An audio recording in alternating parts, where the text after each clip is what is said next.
Hello everyone, welcome to my channel. I am here to help you today. I know you use this video to fall asleep, so before that, like the video and subscribe to the channel. Also, where are you from and what time are you watching? Now get comfortable and relax. Case 1. It was a hot Georgia morning, on the 9th of May when I started off going door to door as usual. I wasn't wearing my suit jacket, but even wearing suit pants and a tie was uncomfortable when it was this hot outside. I hoped someone would let me in. Usually I had to knock on at least 10 or 15 doors before some kind soul would allow me inside for a glass of iced tea. The neighborhood wasn't upper class by any means, but luckily it wasn't too bad as the church forbade us from entering certain areas with a certain crime rate. Apparently some people are beyond saving in their most holy opinion. I was only about 6 doors in when I came to the house. There was a rusty older model Chevy truck in the driveway. The yard was not in great shape. A few worn-out and sun-bleached children's toys were scattered around in the yard, and the grass hadn't been cut in some time. In the eyes of the church, that was not a great sign they loved Jesus. However, I was feeling daring and quite overheated, and some unseen force was pulling me in, which compelled me even more to knock. I thought perhaps it was the call of Almighty God. And besides, all these houses were quite far apart. So I knocked. An older woman swiftly answered the door, much older. The longer I looked at her face, the older she appeared. She greeted me warmly, like any old grandmother would treat her grandchild. Yet it struck me odd how quickly she answered the door, given her state. She looked about 4 feet tall because she was so hunched over and bent at every joint. It looked as if the past 95 years were slowly pulling her down into the earth. If this elderly woman didn't find God quickly, she might be condemned to hell for eternity. This was my moment, I thought. I would finally save someone's soul for the first time. My mission wouldn't be for naught. That was when the smell hit me, but it wasn't coming from the older woman though. She smelled of old rose perfume. It was coming from inside the house. That was when she invited me in. I could feel the air conditioning blowing out the door and onto my sweat-covered forehead. And besides, we weren't allowed to decline an invitation, and I knew I was trained for this. So I entered. She offered me a seat on the ragged-looking brown and orange plaid couch, which must have been from the 80s. Any potential smell of the couch was completely overshadowed by the smell inside the house, though. I could smell it even stronger now. It was somewhere between the scent of rotting pork, burnt hair, sauerkraut, and a diaper. Maybe this elderly woman was incontinent. I knew I shouldn't judge her for that, so I tried to ignore the smell. She hobbled over to the kitchen to fix me a glass of iced tea. I wanted to help, but I figured if she got to the front door that quickly, then she should be fine. The entire house from where I could see was wood-paneled, knotty pine. I have a phobia of holes, and the pattern of knotty pine always made me queasy. It looks like 100 sinister eyes peering at you, and bubonic plague boils at the same time. The whole aura of this house had a sickly dark orange glow. The fluorescent lights didn't help, and the smell made it even worse. Thankfully, the granny returned with my iced tea. The dehydration combined with the atmosphere and smell had me nauseated. The tea tasted delicious, obviously homemade. I thought it was impressive given her old age. She told me her name was Mabel, but I could call her May. I thought that was sweet. I usually get to know people with a bit of small talk before I start talking about the scriptures. It opens them up a bit more and makes them comfortable. We casually talked for a few minutes about the weather, and then she brought up the pie and dinner she baked for her daughter last night. Then she said, "I want you to meet my daughter, Candy, she's upstairs." My heart sank at the thought of a 95-year-old woman taking care of her daughter, who must be able-bodied and in her late 50s at the most. I tried to not be judgmental, but my face must have changed because May asked me what I thought about that. "Yes, I'd like to meet your daughter. I bet she's lovely." "Oh yes, she is. She's a little angel," she replied. "A little angel?" Strange choice of words. "Let's go upstairs and meet her," she said. But why was she upstairs? Couldn't she come down here? My thoughts were racing. I had so many questions, but I couldn't make any of them sound polite. I was trained for this, though. I could do this with a straight face, no matter what horror show I might possibly see. Maybe she's 600 pounds and can't make it out the door. Then if she is, she needs God in her life immediately. Full of determination to save this woman, I got up. "Of course, May, let's go up there so I can meet her." May lead the way, and as we got to the stairs, the ungodly smell hit me like a lead brick. I became frozen in my tracks. Fear surged through my body. I became confused for a second as to where I was and what I was doing. The orange glow and peering eyes of the wooden walls made me shudder. The Lord will get me through this, I told myself, and then I suddenly gained control of my movement. May was quick on the floor, but on these stairs she seemed to be taking her time to not fall. I thought to reassure her, "Don't worry, I'm right behind you." But she didn't speed up or respond. She didn't even seem to hear me. The lighting was dim. There were a lot of framed photos along the hallway walls, but they were too dark to make out. They appeared to be many family members. What sort of demonic energy was lurking at the top of the stairs? I could have never guessed, but there was an obviously human presence I could hear moving around in one of the rooms. So she couldn't be too obese to move then. A lone cockroach ran from underneath one frame to another. This was the least horrifying and most normal thing I have experienced thus far. The little insignificant cockroach brought me back to reality. I was meant to save these women. We got to the top of the stairs, my heart raced. May reached her decrepit old hand to the door, with a key. Why was the door locked? What was going on here? I was sweating more profusely than I had been out in the 95-degree weather. As soon as the lock clicked, a voice from behind the door squealed. Unintelligible utterances, and then shrill, gleeful screams. A wave of relief washed over me. Her daughter was handicapped. It made so much sense. I knew I could deal with this. In full confidence, I straightened my posture ready to meet her daughter, Candy. But as May opened the door, the blood drained completely from my face. I almost felt my soul leave my body at what I saw. Standing at what appeared to be 6 foot even, was a woman of profound weight, wearing the largest diaper I've ever seen. Her tangled red hair was pulled tightly into 2 pigtails. This emphasized the bald spots on her head. She was so large she eclipsed the white fluorescent light beaming from the room. This sight, combined with the awful terrifying stench, must have twisted my face into a grimace, because I noticed May was scowling at me with a hatred I've never experienced before. I quickly attempted to morph my expression into a pitiful smile, just to keep myself from crying. "I'll just leave y'all to it then," she said, and then quickly shuffled down the stairs. Completely taken aback, all of my knowledge of how to deal with these situations completely disappeared from memory. I was breathing through my mouth, but the air still tasted foul. The woman didn't take her beady eyes off me, and she looked hungry. Everything in me wanted to just run and never look back, but that was when she pulled me in the room with a strength to rival a man's. She slammed the door behind her. I quickly sat down on a bean-bag chair, hoping she wouldn't hurt me. I was so flustered I hardly noticed the room. It was decorated like a nursery. There was a changing table like for a baby, but very, very large.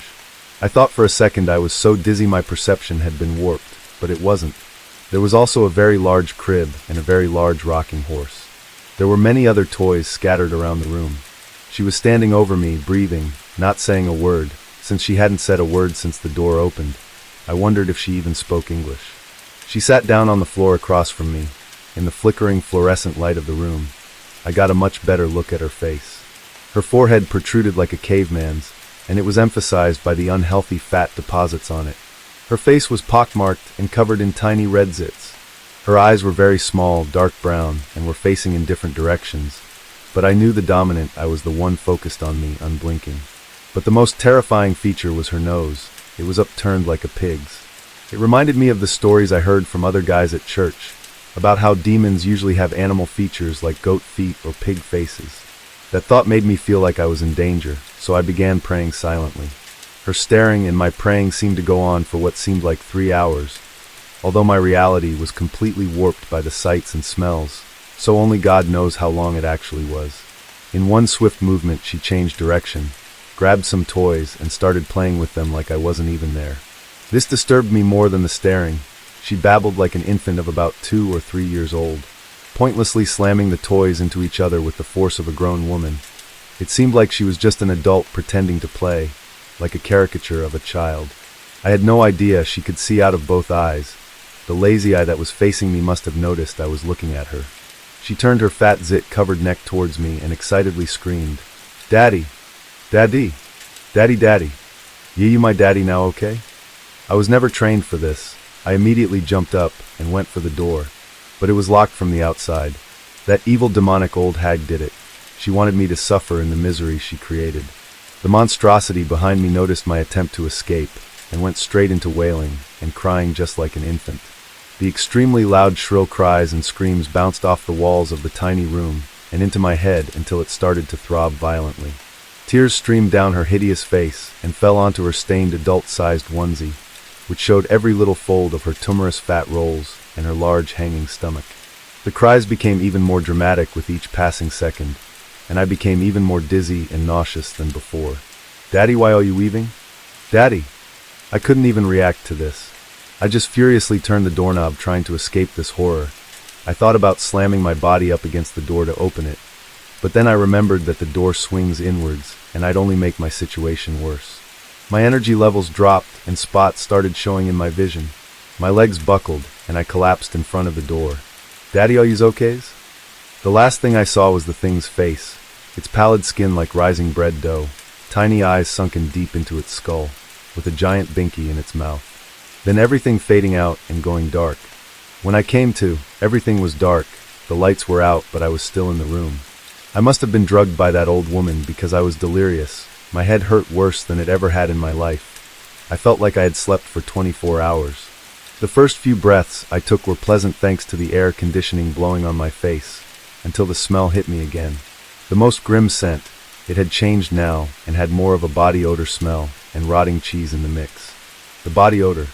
I was so delirious I didn't even notice that thing was laying next to me. The room was cold, but I could feel the malodorous heat radiating off of it. It sounded even more non-human than when it was awake, gurgling snores and wheezing which I thought demons must sound like when they're asleep. It seemed to be sleeping so hard I could easily make my escape now, if the door wasn't still locked. There had to be a way out. Maybe there was a toy I could use to pry the door open. I had barely even begun to move when I felt the bars. I was inside the thing's crib. I didn't even know how this thing worked. There was no way I could get out without waking it up. There was one tiny window with bars on it, so I decided to wait until sunrise so I could see how to get out of this. I woke up around 10 a.m., as the drugs must not have worn off yet. I lost my chance. The thing was already up and playing with its toys in the dim morning light. "Good morning, Daddy. You slept so long." I couldn't respond. The stark reality made me want to roll over in the fetal position and go back to sleep. But she wanted something from me and was already on her way over to me. "Pete, please, I just want to go home." I sheepishly said, hoping she would feel some sort of sympathy and convince the old hag to let me go. "We haven't prayed yet, Daddy." I thought she meant prayer, so this was a good chance to get a word in, hoping it would exorcise the demon living in this woman. "Yes, we can pray." I clasped my hands and thought she would do the same, but instead she bounded towards the box of toys, shaking the entire house with each step. Why, Daddy's gonna PWAY with me." Her giant sagging diaper made a disgusting sound as she jumped up and down like a toddler. I gagged and puked in my mouth. I impulsively swallowed it, but I regretted immediately when I noticed I had puked in my sleep at some point. It was hard to notice when the room, and that thing smelled worse than puke. "I have to get out of here. Daddy, my diaper needs changes, please." Horrified, my brain short-circuited at the thought. "Change it," an old voice shouted from the other side of the door. "What?" I screamed at the top of my lungs for the first time since I entered that cursed house. "Change her damn diaper." I wanted to strangle her. I got up and started beating on the door, screaming for her to let me out. "Change the diaper, and I'll let you out." Filled with rage, I wanted to just break the door down, but in my weakened state it was hard to even make a fist. I thought about killing them both, stabbing them to death with my tiny pocket knife. Then I remembered my mission. I was here because God told me to be. This was just a test. A shit test from God, with literal shit. If I could get through this without committing a mortal sin, then I would truly be a saint. "Okay, I'll change the diaper." Without saying anything, the thing, fully comprehending what I had just said, jumped up on the changing table and laid down and put its legs up. The voice on the other side of the door told me to look in the cupboards under the table. In it were the largest diapers I've ever seen, powder, diaper cream, and an absurd amount of wipes. "Get to it," the voice said. "First, you slide the key under the door." I tried to negotiate. "Hell no, then you'll just leave. Change the diaper first." I had no choice. I tried to disassociate. The sight was nightmarish, and the smell even more so. I won't get into the details. "FNKU Daddy, IWV." All of my pride had vanished. I had succumbed to unimaginable psychological torture, instead of just beating them both to death and hand delivering them to hell. "Now let me out," I screamed. "Daddy, please don't leave." I had to get out. Against all odds, I heard the lock click. I was free. I slammed the door wide open, only to see the old woman gone. She must have slipped into one of the other rooms at the top of the stairs, so I wouldn't murder her with complete justification. Quite smart on her part, because I would have loved to. Daddy NOO. Daddy stay here with me. The thing screamed in that disturbing childlike voice. I ran down the stairs so fast I thought I was going to fly. I barreled through the living room and out the front door, leaving it wide open in my wake. I ran all the way home and felt like my heart was going to explode. I took a 2-hour-long shower, then went to bed and slept for about 18 hours. I never told the cops or anyone what happened because I was so afraid that people would find out what I had to do to escape, and I felt like a fool for falling for it in the first place. If anyone asked about that house, I said they don't let anyone in, or they just don't answer the door. So now whenever people ask me about the craziest experience I've had as a missionary going door to door, I always just tell them the elaborate story of how a smoking hot cougar in a tight black dress tried to seduce me, but I gracefully resisted her cunning advances with the power of the divine and almighty God. Case 2. Our story starts in Hakalau, Hawaii, where our truly vile main character, Raymond Martinez Fernandez, was born on December 17, 1914, a Sagittarius, who would have guessed one. Fernandez was raised in Bridgeport, Connecticut, and by the age of 16, had already spent time in jail for theft. As a result, the Fernandez family returned to Spain in 1932. By 1934, Raymond Fernandez had secured work as a ranch hand on his uncle's farm, married his first wife, Encarnacion Robles, and become a father to at least one child, all before the age of 20. World War II found Fernandez a role in Spain's Merchant Marine Corps, where he was able to transition into a career with British intelligence too. These careers offered him a taste of life as an unattached bachelor and ultimately led to his return to the United States and the abandoning of his wife and their 4 children. His journey to return to the United States began with finding a charter on a ship that was heading to Mobile, Alabama. Not long after boarding the ship, a steel hatch fell, striking him and fracturing his skull, causing significant damage to his frontal lobe. Like many prolific serial killers, see examples such as Ed Gein, childhood abuse, Richard Ramirez, crushed by a dresser at 2 and knocked out by a swing at 5, Albert Fish, fell from a cherry tree, etc. This head injury could very well be the reason for Fernandez's sexual and moral deviancy. After a year-long recovery period in the ship's infirmary, he managed to steal a fair amount of clothing from the ship's marked storeroom, and was arrested when he attempted to pass through customs, which resulted in a sentence at the federal penitentiary in Tallahassee, Florida. His cellmate, an inmate of Haitian descent, introduced him to the spiritual practices of voodoo, through which Fernandez's confidence blossomed, and he believed himself to be irresistible and able to seduce any woman. He set his sights upon point 5. Armed with his newfound beliefs, he took to trolling the personal ads for single older women, where he met his murderous counterpart, Martha Beck, and began his dark journey to infamy. Martha Jewel Beck, born Martha Jewel Seabrook, came into the world on May 6, 1919 in Milton, Florida. Why is it always you? Her weight quickly became a topic of discussion, from her classmates to her overbearing and demeaning mother. She was constantly berated for her appearance starting at an early age. Due to a glandular disorder, she developed much faster than the average child and was reported to have the body and sexual drive of a grown woman. Martha Jewel Beck, born Martha Jewel Seabrook, came into the world on May 6, 1919 in Milton, Florida. Why is it always you? Her weight quickly became a topic of discussion, from her classmates to her overbearing and demeaning mother. She was constantly berated for her appearance starting at an early age. Due to a glandular disorder, she developed much faster than the average child and was reported to have the body and sexual drive of a grown woman. 6. Unfortunately, by age 10, she had been sexually assaulted by her brother, and when she informed her mother, she was beaten and blamed for the assault. Her mother continued to cause strife in Martha's life by running off any boys that ever showed interest in Martha with insults and threats. As she aged, Martha continued to withdraw into herself, preferring solitude to the company of others while her weight continued to have adverse effects on her life. After attending nursing school and graduating first in her class, she was unable to find employment due to her physical appearance, which led to her being forced to accept a job as an undertaker's assistant, where she helped to prepare female bodies for burial. Pretty convenient prerequisite for a future serial killer, I'd say. In her desperation to begin life anew, Martha found herself in California working as an army nurse. She spent her nights in bars, occasionally picking up soldiers and taking them home, as one does. These behaviors ultimately led to her first pregnancy, and upon informing the father of her condition, he attempted to end his own life. Distraught and ashamed, Martha fled back to Milton, where she gave birth to her daughter, Willa Dean, in 1944. In an attempt to explain her out-of-wedlock pregnancy to the town residents, she fabricated the story that she had gotten married to a Navy soldier who was away on deployment and managed to have a telegram sent to herself informing her that he had perished in the line of duty. The town mourned her loss, and the story made headlines in the local paper. Not long after the birth of Willa Dean, Martha met Pensacola bus driver Alfred Beck and found herself pregnant, married with a newborn son whom she named Alfred, and then divorced, all within a 6-month time frame.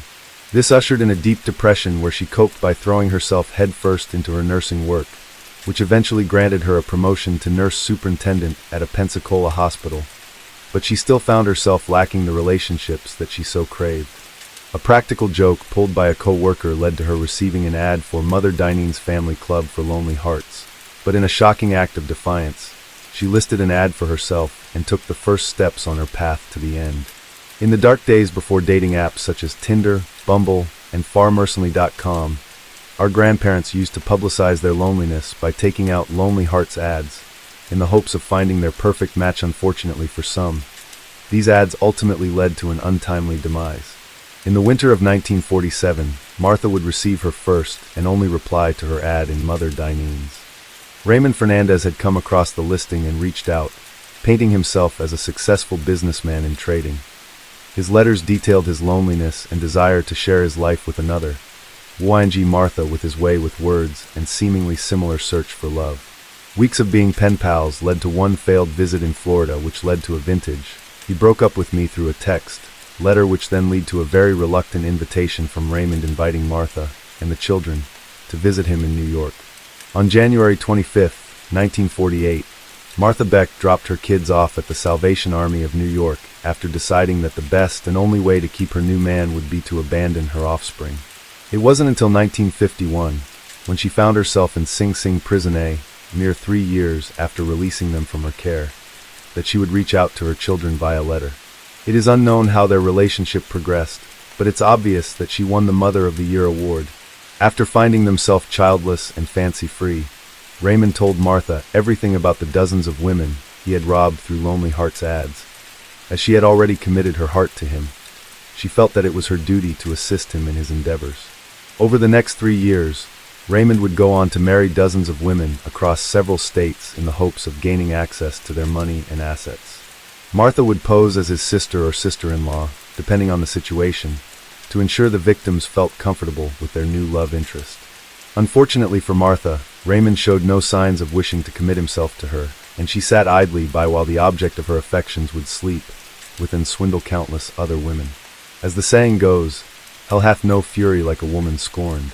Murder was not a part of the Lonely Heart scam until 1949, when, in a fit of jealousy, Martha murdered 66-year-old Janet Fay. Miss Fay was the couple's latest victim and had come to live with Fernandez in his Long Island apartment, and upon finding the couple in bed together, Beck fatally injured Janet by taking a ball-peen hammer to her skull. Realizing that Miss Fay had not been killed by Martha's attack, Fernandez ended her life via strangulation. They later buried her body in the basement of the Queens, New York home of Fernandez's sister. This would be the only crime that the couple was tried and convicted for. Following the Fay murder, Martha and Raymond made their way to Byron Center Road, a suburb of Grand Rapids, Michigan. There they met Mrs. Delphine Downing, 41, and her 2-year-old daughter Rhinell. Mrs. Downing was recently widowed and more than happy to host the couple during their stay in town. On the night of February 28, Downing became agitated upon seeing Fernandez without his hairpiece, and Martha was able to convince her to ingest sleeping pills as a means to calm down.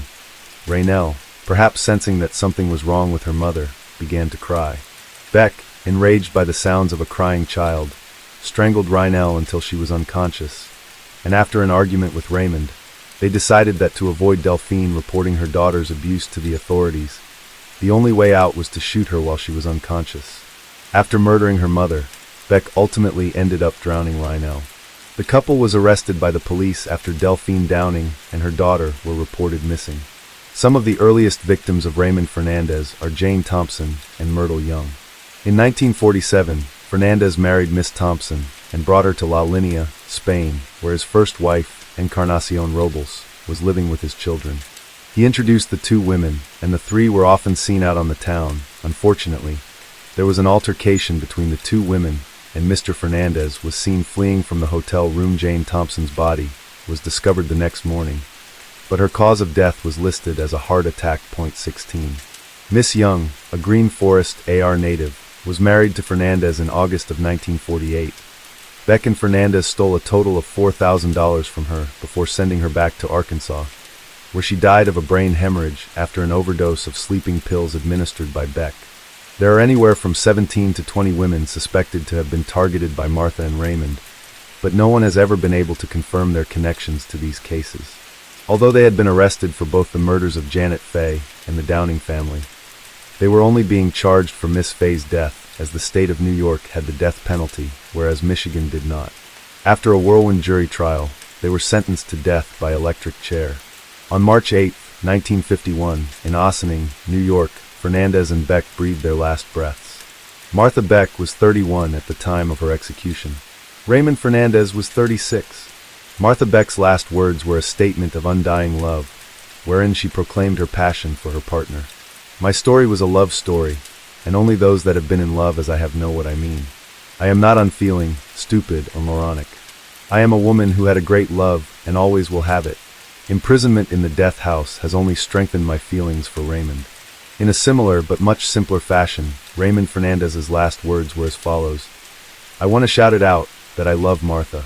What does the public know about love? This story of the heinous crimes carried out by this couple has inspired several films, most notably the 1970s cult classic, The Honeymoon Killers, directed by Leonard Castle, starring Mary Jane Higby as Janet Faye, Shirley Stoller as Martha Beck, and Tony LoBianco as Raymond Fernandez. The 1996 Mexican film, Deep Crimson, starring Regina Orozco and Daniel Jimenez Cacho. The 2006 film, Lonely Hearts, starring Salma Hayek and Jared Leto. The 2014 Belgian-French film, Alleluia, starring Lola Duenas and Laurent Lucas. Case 3. This is the twisted tale of John George Hay, better known as the acid bath serial killer. The Englishman committed mass murder in the 1940s and disposed of his victims by dissolving their corpses in metal oil drums filled with sulfuric acid. The acid bath murders are surely unlike any other true crime story. John George Hay was born on July 24, 1909, in Stamford, England. He was raised by his parents, John Robert and Emily Hay, in Outwood, West Yorkshire. Hay's parents were Plymouth Brethren, a conservative Protestant sect. His father believed that the world was evil, so the family needed to separate themselves. Hay had a bleak and lonely childhood due to his parents' extreme religious values. He didn't have any friends growing up, mainly associating with his few pets and his neighbor's dog.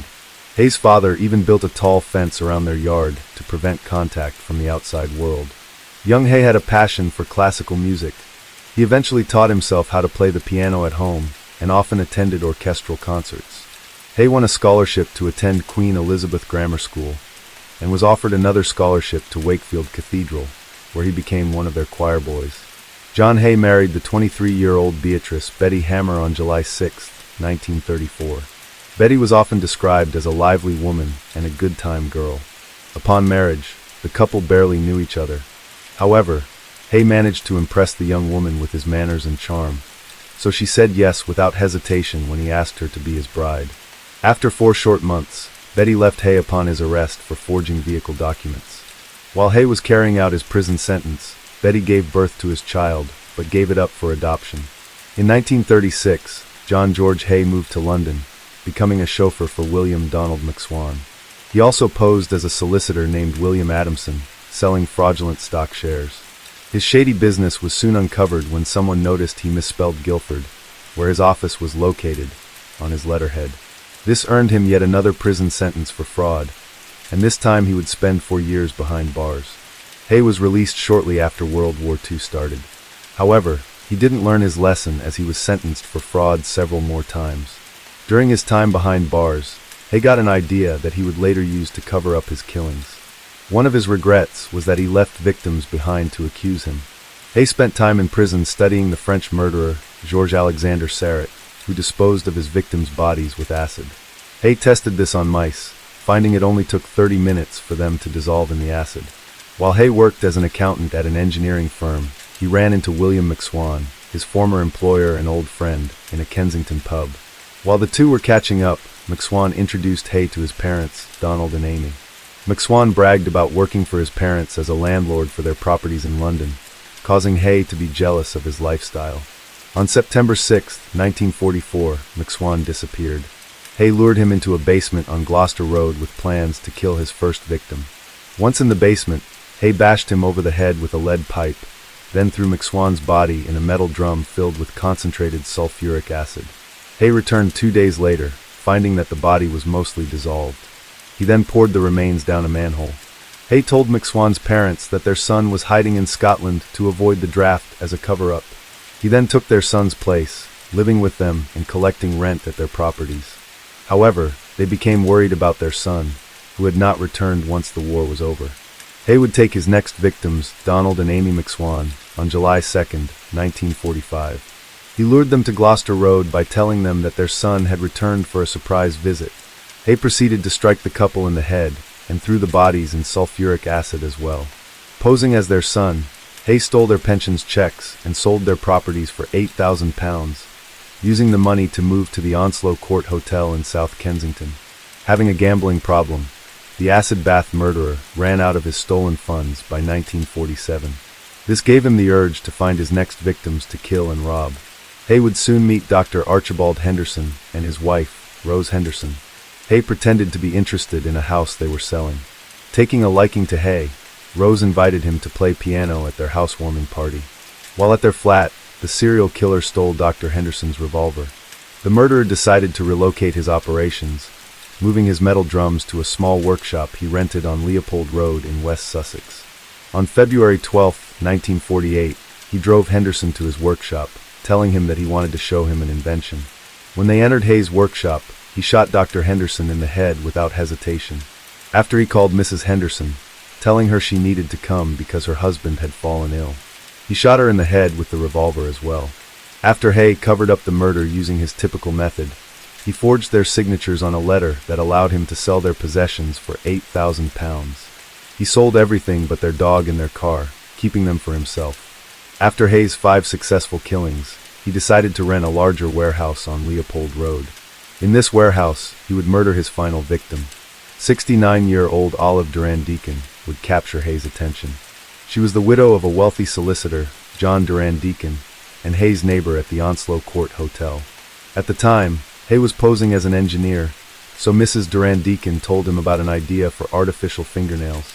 He saw this as a perfect opportunity and invited her to his warehouse. Once inside, the acid bath murderer shot Olive Duran Deacon in the back of the neck with Dr. Henderson's stolen revolver. He then stripped her of her valuables, including her Persian fur coat, and submerged her body in sulfuric acid. The next day, guests at the hotel were concerned about Mrs. Duran Deacon being absent from breakfast, asking Hay if he knew where she was. He told them that the two had planned to meet the previous day, but she was a no-show. When Mrs. Duran Deacon was still missing the following day, it became apparent that something was wrong. To keep the guests from becoming suspicious of him, Hay asked Mrs. Lane, a concerned guest from the previous day, if she had heard anything about the missing woman. Mrs. Lane said that she hadn't heard anything and planned to go to the Chelsea police station later. Hay offered to join her and drove Mrs. Lane to the police station to file a missing person report. When they arrived at the station, Sergeant Lambourne was apprehensive about Hay. The following morning, the sergeant contacted the Scotland Yard Record Office and discovered Hay's record. That same morning, Hay went to his warehouse to empty Mrs. Duran Deacon's liquefied body, making the misstep of pouring it on the ground outside. He then drove to Horsham to have Duran Deacon's jewelry appraised. When he returned to the hotel, a group of officers was waiting for him. Hay gave them a statement that retold his story about the missed meeting. The following Saturday, the police investigated Hay's warehouse on Leopold Road. They discovered a rubber apron, a gas mask, empty glass carboys, a recently fired revolver, and a dry cleaning receipt for Mrs. Duran Deacon's Persian fur coat during their investigation. After finding the evidence in the warehouse, they decided to search the surrounding area. On a pile of rubble behind the building, the detectives found 28 pounds of melted body fat, part of a foot, human gallstones, and part of a denture. With that, they had identified their prime suspect. When Hay was questioned by Detective Inspector Albert Webb, he asked, "Tell me, frankly, what are the chances of anybody being released from Broadmoor, a high-security psychiatric hospital?" The detective told Hay that he could not tell him, to which Hay replied, "Well, if I told you the truth, you would not believe me. It sounds too fantastic to believe." And with that, Hay confessed that he killed Duran Deacon, the McSwan family, and the Hendersons. He also told the detective that he killed 3 others, a young boy named Max, a girl who lived in Eastbourne, and a woman from Hammersmith. Although these victims cannot be confirmed. John George Hay's trial took place on July 19, 1949, at Lewis Assizes and finished the following afternoon. At the trial, Hay pleaded insanity, telling the court that he had vampiric desires and drank the blood of his victims. To further prove his reason for the murders, he said he had dreams dominated by blood during his childhood. He told the court that his gruesome dreams returned when he got in a car accident in 1944. In his hallucination, the whole forest began to writhe and the trees, dark and erect, to ooze blood. A man went from each tree catching the blood. When the cup was full, he approached me. "Drink," claimed Hay.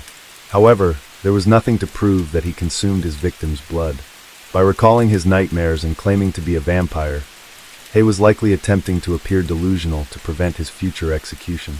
Upon hearing Hay's insanity plea, the detective that questioned him about the murders told the prosecutor, Lord Shawcross, that he was asking about the chances of escaping from a psychiatric institution.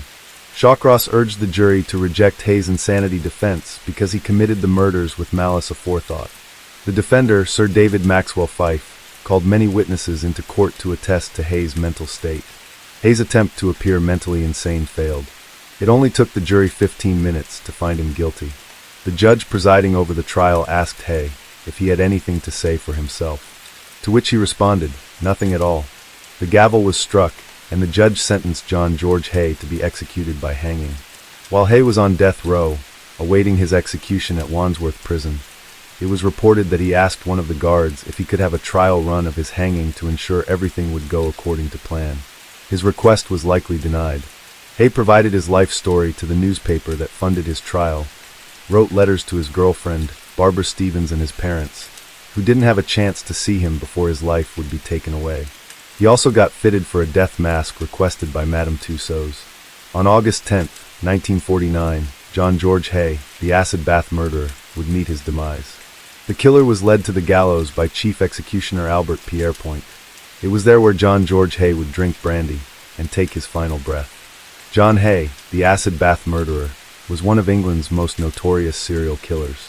His case received widespread media coverage due to his unconventional murder method of dissolving his victims in acid. Do you think Hay was actually insane, or just claimed to be? Do you question Hay's guilt about the unconfirmed murders? Case 4. Charles Frederick Albright was born in Amarillo, Texas, on August 10, 1933. Shortly after he was born, his birth mother put him up for adoption. When he was 3 months old, he was adopted by Dell and Fred Albright. His adoptive parents, Fred and Dell, made sure that Charles knew he was her pride and joy. However, sometimes his adoptive mother went to extremes. Dell Albright would make Charles wear dresses and play with dolls. When Charles was less than a year old, she locked him in a dark room to punish him for chewing on her tape measure. When he refused to nap, she would tie him down to his bed. She would also spank him for simply not drinking his milk. Despite her odd and often excessive punishment, she wanted Charles to succeed. With her help, he breezed through school and skipped 2 grades. He was a gifted boy who could do just about anything, play piano, name all the constellations, and he even tap danced at the famous Texas Theater. Dell also introduced Charles to taxidermy, buying him his first gun and helping him kill small animals. She even showed how to use various tools, knives for cutting the skull, spoons for scooping brains, and scalpels from cutting eyes out of their sockets. Charles dedicated hours to perfecting his taxidermy pieces, making sure they looked as lifelike as possible. Once it was time to put the finishing touch on his work, the eyes, Charles would go to his local taxidermy shop to pick out the perfect pair. He loved browsing the displays full of gleaming fake eyes and wished that he could collect them like how other boys collected marbles. At only 13 years old, Charles Albright already had charges for petty theft and aggravated assault on his criminal record. Then he graduated from high school at 15 years old and attended North Texas University, wanting to become a medical doctor. While attending NTU, police caught Albright carrying stolen cash, a rifle, and 2 handguns. This crime landed him in jail for a year, causing him to drop out of college. After being released from jail, Charles Albright enrolled at Arkansas State Teachers College, majoring in pre-med studies. However, after he was found with stolen items, the college expelled him. Albright believed he still deserved his degree despite his expulsion, so he falsified one. He created his fictitious bachelor's and master's degrees using stolen documents and forged signatures. Charles Albright married and had a daughter with his college girlfriend. However, he was caught for his falsified degree while teaching at a high school and was placed on probation. He and his wife separated in 1965 and divorced in 1974. He then received a 2-year prison sentence when he was caught stealing hundreds of dollars worth of goods from a hardware store. But he was released after serving only 6 months of his sentence. After his release, he befriended some of his neighbors and was eventually asked to babysit their children. In 1981, Albright sexually molested the 14-year-old daughter of one of his neighbors. He pled guilty and received probation for this crime, but later claimed he was innocent and only pled guilty to avoid a hassle. In 1985, Albright fell in love with a woman named Dixie Austin. She was a shy widow that Albright met while traveling to Arkansas. His relationship with Dixie was one of the most romantic times of his life, taking her on classy dinner dates and charming her with stories about art and nature. Albright eventually invited his girlfriend to live with him. Soon, she supported him financially and paid all of his bills. Albright delivered newspapers in the early morning. Apparently, this was a cover-up to visit prostitutes without arousing Dixie's suspicion. This is when Charles Frederick Albright murdered 3 Dallas prostitutes and transformed from an average guy into the Dallas slasher. The eyeball killer's first victim was a 33-year-old prostitute named Mary Lou Pratt. She was found dead in the DeSoto city limits, just outside South Dallas, Texas. The 156-pound woman was found stripped of everything except her t-shirt and bra, which were pulled up over her breasts. Her eyes were shut, and she had severe chest and facial bruises. It can be concluded that the murderer beat her before he killed Pratt. One of the local residents from the neighborhood where the incident occurred was so mortified by what he saw that he brought a flowered bed sheet from his house to cover the corpse. When the Dallas police arrived on the scene, one of the officers immediately recognized Mary Pratt, since she was a veteran prostitute who worked at the Star Motel in Oak Cliff. While the sex workers often called for help due to abusive clients, it was rare for one to be murdered, especially someone as well-liked as Mary. Mary Pratt's file was handed over to one of Dallas's most talented investigators, John Westphalen. The murder was a dump body case, one of the most complicated types to solve since the victim was killed in one location and dropped off in another. There was also no murder weapon, victims, or other forensic evidence. Westphalen and his partner, Stan McNear, went to the office of the Dallas County Medical Examiner to watch Mary Pratt's autopsy. During the autopsy, one of the pathologists noted the needle marks on Pratt's arm and the bullet hole in her head. But she let out a gasp once she opened Pratt's eyes. Both of them were missing. The eyes had been removed with such surgical precision that there was no tissue, and the upper and lower eyelids were left unobstructed. After the shocking situation at the examiner's office, Westphalen urgently contacted the FBI's Violent Crimes Apprehension Program unit. The unit stores all of the nation's most gruesome murders on its database. However, an FBI agent reported that they had no records of anything like the murder of Mary Pratt. Susan Peterson, another young prostitute, was dumped on the same street Mary Pratt was, outside the Dallas city limits in DeSoto. Her breasts were unveiled, and eyes shut the same way as Pratt's, only she was shot in the back of the head, top of the head, and in the left breast. Susan Peterson's case was assigned to Larry Oliver, a detective who didn't know about Pratt's murder 2 months earlier. The case unfolded in the same way as the Pratt case. When Oliver visited the medical examiner, they discovered that both eyeballs were removed from the corpse. On March 19, 1991, another prostitute named Shirley Williams was found dead, this time from the Avalon Motel, a few miles away from the Star Motel. Her body was found at 6:20 in the morning, half a block away from an elementary school in Oak Cliff. As the young students walked to school, they could see the naked corpse lying lifeless on the curb. Investigator Westphalen was in charge of uncovering the murder of Shirley Williams. When he arrived at the Williams murder site, he directed the medical examiner's field agent to see if the body's eyeballs were intact. When they discovered that the body had no eyeballs, they realized they were dealing with the same killer. During the autopsy of Shirley Williams, the medical examiner found the broken tip of an X-Acto blade embedded in her right eye socket. It was clear that the eyeball killer was in a rush this time. She also had a broken nose, facial bruises, and was shot in the back of the head. However, law enforcement faced an issue with Williams's murder. Due to the publicity of the local killings, the eyeball killer changed his tactics this time. His previous two victims were white sex workers from the Star Motel, but Williams was a woman from a different motel in another city. There was no telling where he would strike again. Charles Albright was targeted as a suspect for the killings when a woman reported to police that he and Mary Pratt were acquainted. Apparently, he was also known among the local prostitutes to have an infatuation with eyes. After several prostitutes came forward saying that Albright had assaulted them, police had reasonable suspicion and could obtain a warrant to search his home. Investigators found a Smith & Wesson .44 Magnum revolver, several X-Acto knives, and a red-stained condom in Albright's residence. They also discovered Nazi literature, books about serial killers, and several dolls with missing eyes. Unfortunately, the gun wasn't a match to the one used in the murders. However, they found hair consistent with Shirley Williams's on his blankets and in his vacuum. Based on this evidence, Charles Albright was placed under arrest. Albright was charged with all three of the eyeball killer murders and Rhonda Bowie's killing, an unsolved case from 1988. The Dallas Ripper trial began on December 2, 1991. Lacking evidence, the prosecution relied heavily on the hair evidence that linked Albright to the three murders. Though DNA evidence also linked him to Rhonda Bowie's murder, the charge was dropped since he had an alibi. Charles Albright was convicted of killing Shirley Williams, the last of the three murdered prostitutes, and sentenced to life in prison.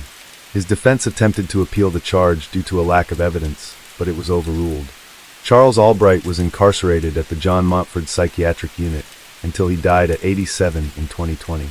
Whether he was the real eyeball killer and was responsible for all three murders is still unknown, but official sources reported that he was fascinated by the human eye until his death. Case 5. Gacy was born March 17, 1942, in Chicago, Illinois, to an alcoholic, often abusive World War I veteran and a homemaker. He was one of three children. Gacy was born with a heart defect that made it impossible for him to be active in sports. Therefore, he was an overweight child. He was often the victim of his father's scorn. He reported taking a beating from a razor strop on more than one occasion. As if the beatings weren't enough, Gacy suffered verbal abuse from his father as well. His father told him he was dumb and stupid. Gacy felt he was never good enough for his father. His mother did her best to protect her child from his violent father. This caused his father to call him a mama's boy and a sissy. Gacy's mother knew her son had a heart problem. She did her best to shield him from his angry father. Gacy reports being hospitalized for much of his life from the ages of 14 to 18 due to a mysterious seizure causing illness and a ruptured appendix. In a John Wayne Gacy interview, he reports his father's verbal abuse while sick in a hospital bed. According to Gacy, his father accused him of faking it. Signs of trouble were present during Gacy's childhood. When he was 6, Gacy stole a truck from a store. His mother forced him to take it back and apologize. His father beat him for it. When Gacy was 7, he and another boy were accused of molesting a young girl. This earned him a beating with the trusty razor strop. Also during his 7th year, Gacy was molested by a family friend. Instead of telling his parents, he suffered this in silence out of fear of being blamed for the act by his hateful father.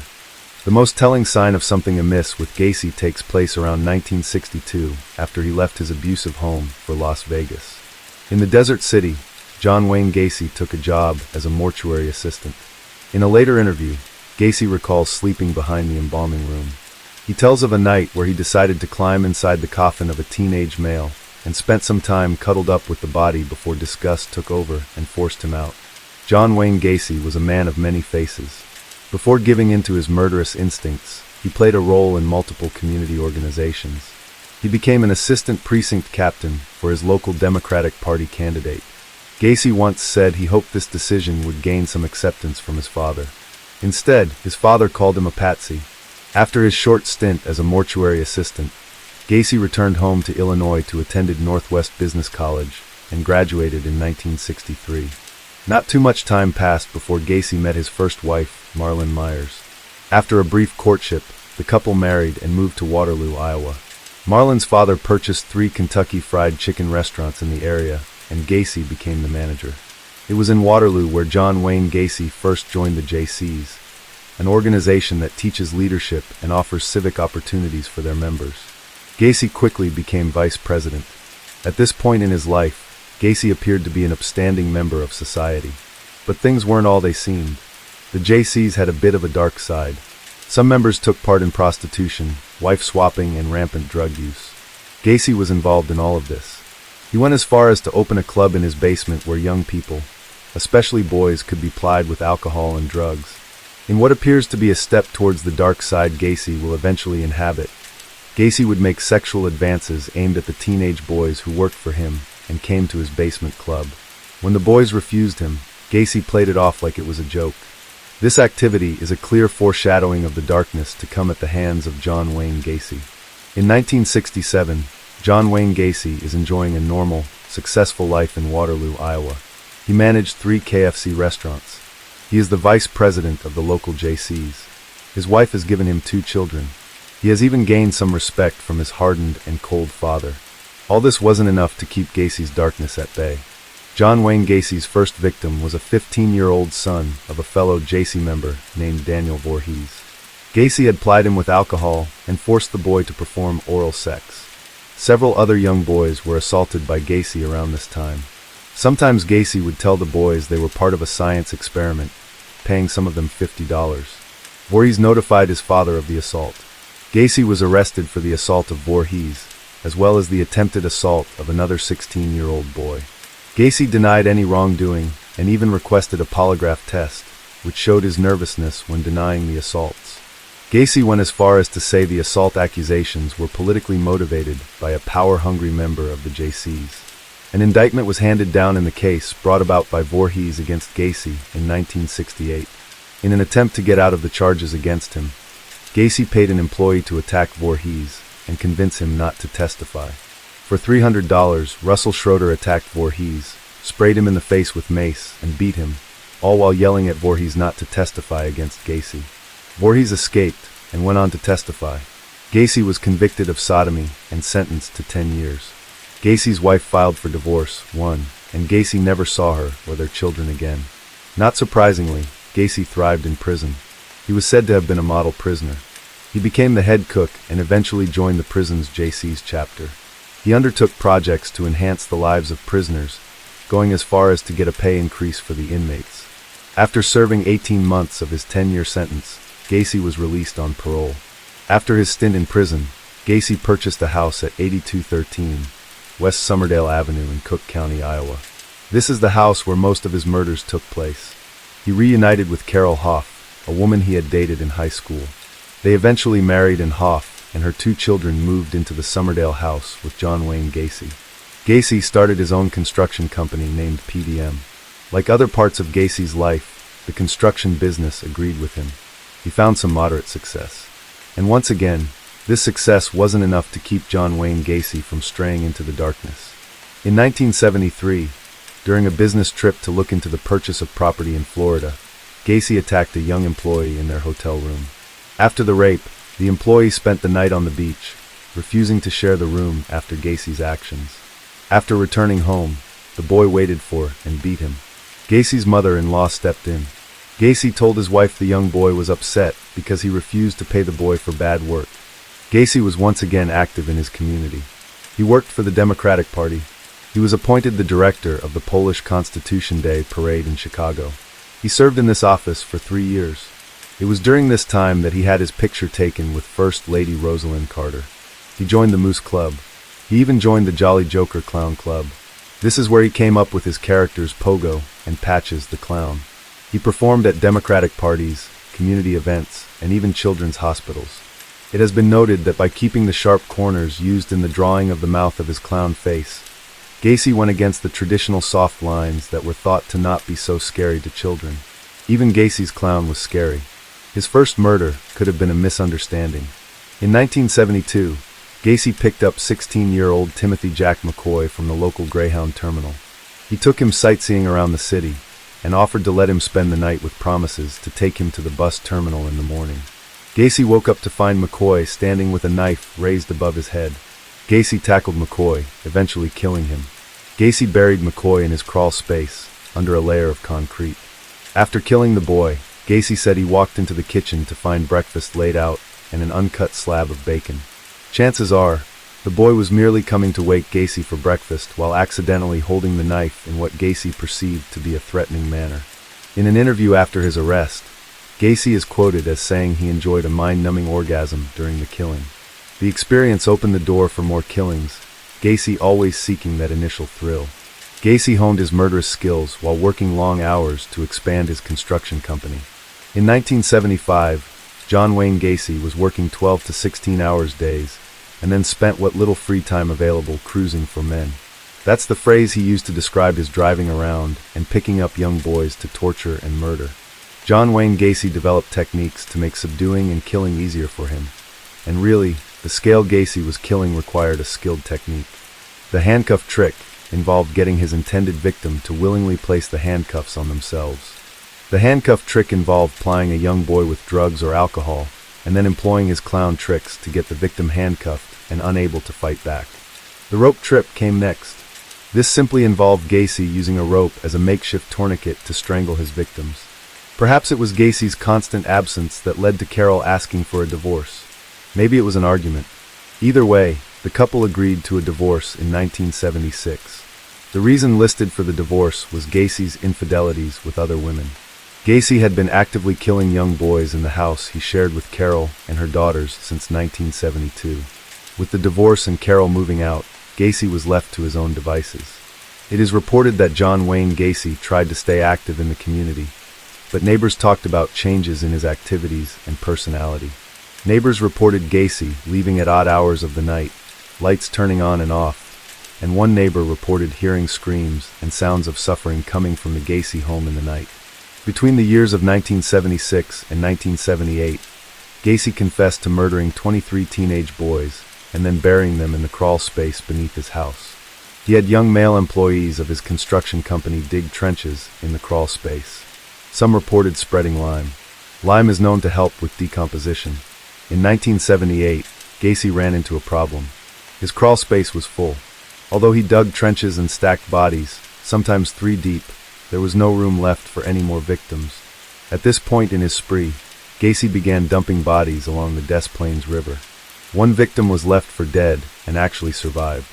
Although Jeffrey Rignall survived, he couldn't place Gacy as his attacker. John Wayne Gacy couldn't keep this killing pace up forever. Eventually, he was going to make a mistake, some careless move, and that would lead to his end. At a visit to a local pharmacy, Gacy offered 15-year-old Robert Piest a job that paid better than his current job at the pharmacy.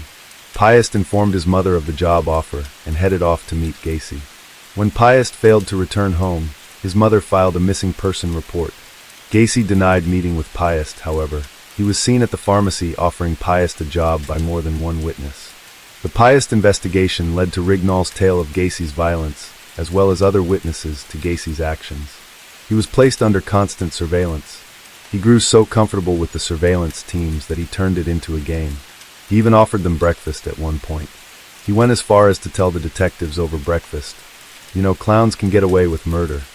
The constant surveillance began to really wear on Gacy. He had his lawyer prepare a civil suit against the Des Plaines police to get them to stop their ceaseless monitoring. Eventually, the detectives came knocking on Gacy's door. During the first search, nothing of note was found. During the second search, a detective noticed a smell coming from air ducts that could have been the smell of rotting corpses. The only thing that could explain this discrepancy was that the air was cooler during the first visit. Once the air had time to warm up, the smell was very much present. On the morning of December 22, 1978, Gacy, tired of the constant surveillance and beginning to come apart at the ends, sat down with detectives to tell his tale. Gacy told of cruising for young boys he referred to as prostitutes, liars, and hustlers. He would often pick them up at bus stations. Gacy would take them home to his 8213 West Summerdale home, where he would bound them with handcuffs and strangle them. With some victims, Gacy would partially drown them in the bathtub before reviving them to begin the torture all over again. Did you know we sell awesome limited edition apparel? Check out our huge selection of serial killer shirts here, or read on for more. He admitted to stacking bodies in his crawl space. Gacy went as far as to provide a hand-drawn sketch of the placement of the 23 bodies buried beneath his house. Detectives were already aware of this fact thanks to a search warrant.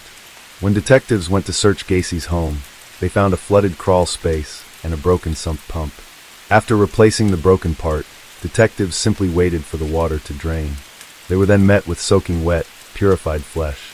The trial against John Wayne Gacy began on February 6, 1980. He was charged with the murder of 33 young men.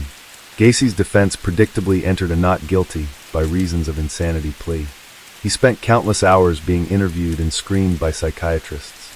Psychiatrists working for the defense found Gacy to be suffering from paranoid schizophrenia. The prosecution claimed the premeditation of Gacy's crimes prove he was in his right mind at the time he committed his crimes. Both the defense and prosecution presented their cases for and against Gacy. On March 12, 1980, with the jury spending less than 2 hours in deliberation, they found Gacy guilty of 33 murders, sexual assault, and indecent liberties with a child. The jury spent a little more than 2 hours deciding the fate of John Wayne Gacy. The jury came back with 12 death sentences to be carried out June 2, 1980. During Gacy's 15-year incarceration on death row at Menard Correctional Center in Chester, Illinois, he kept busy by filing appeals and giving interviews. John Wayne Gacy filed appeals arguing that he did not agree with his lawyer entering a plea of insanity during the trial. He claimed he was merely an accomplice, and the police did not do enough to find the real killers. He appealed all the way to the Supreme Court of the United States to no avail. The death penalty stood. During a 5-part interview with Walter Jacobson with Channel 2 News, Gacy vehemently denies the killings. The video of this interview displays a man who is prone to rambling. He comes across as cagey. He very much wants the public to know his story, although this is a completely new story than the one he told detectives 13 years before during his confession. Gacy begins the interview with some classic examples of victim blaming. During his original confession, he referred to his victims as male prostitutes, hustlers, and liars. He builds on this during the Channel 2 interview 13 years later. Gacy said the media portrays the dead boys as altar boys, picked up from the street, and I swatted them like flies. This was Gacy's way of blaming the victims, saying if they weren't runaways, they wouldn't have been out there to be killed. Later in the interview, Gacy says there are more single parents now because of a breakdown in the church. This breakdown of the church and the single parents caused these boys to run away looking for love. Gacy denies committing the murders multiple times and multiple ways throughout the interview.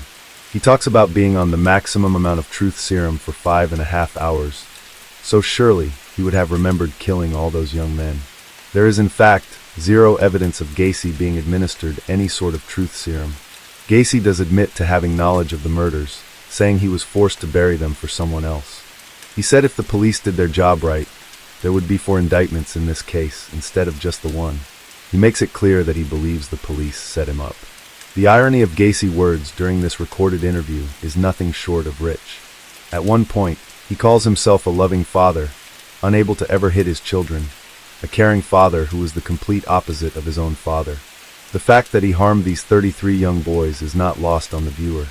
In an especially chilling point of the interview, Gacy displays how his rope trick worked. He claims the tourniquet knot is the only knot he remembers learning from Boy Scouts.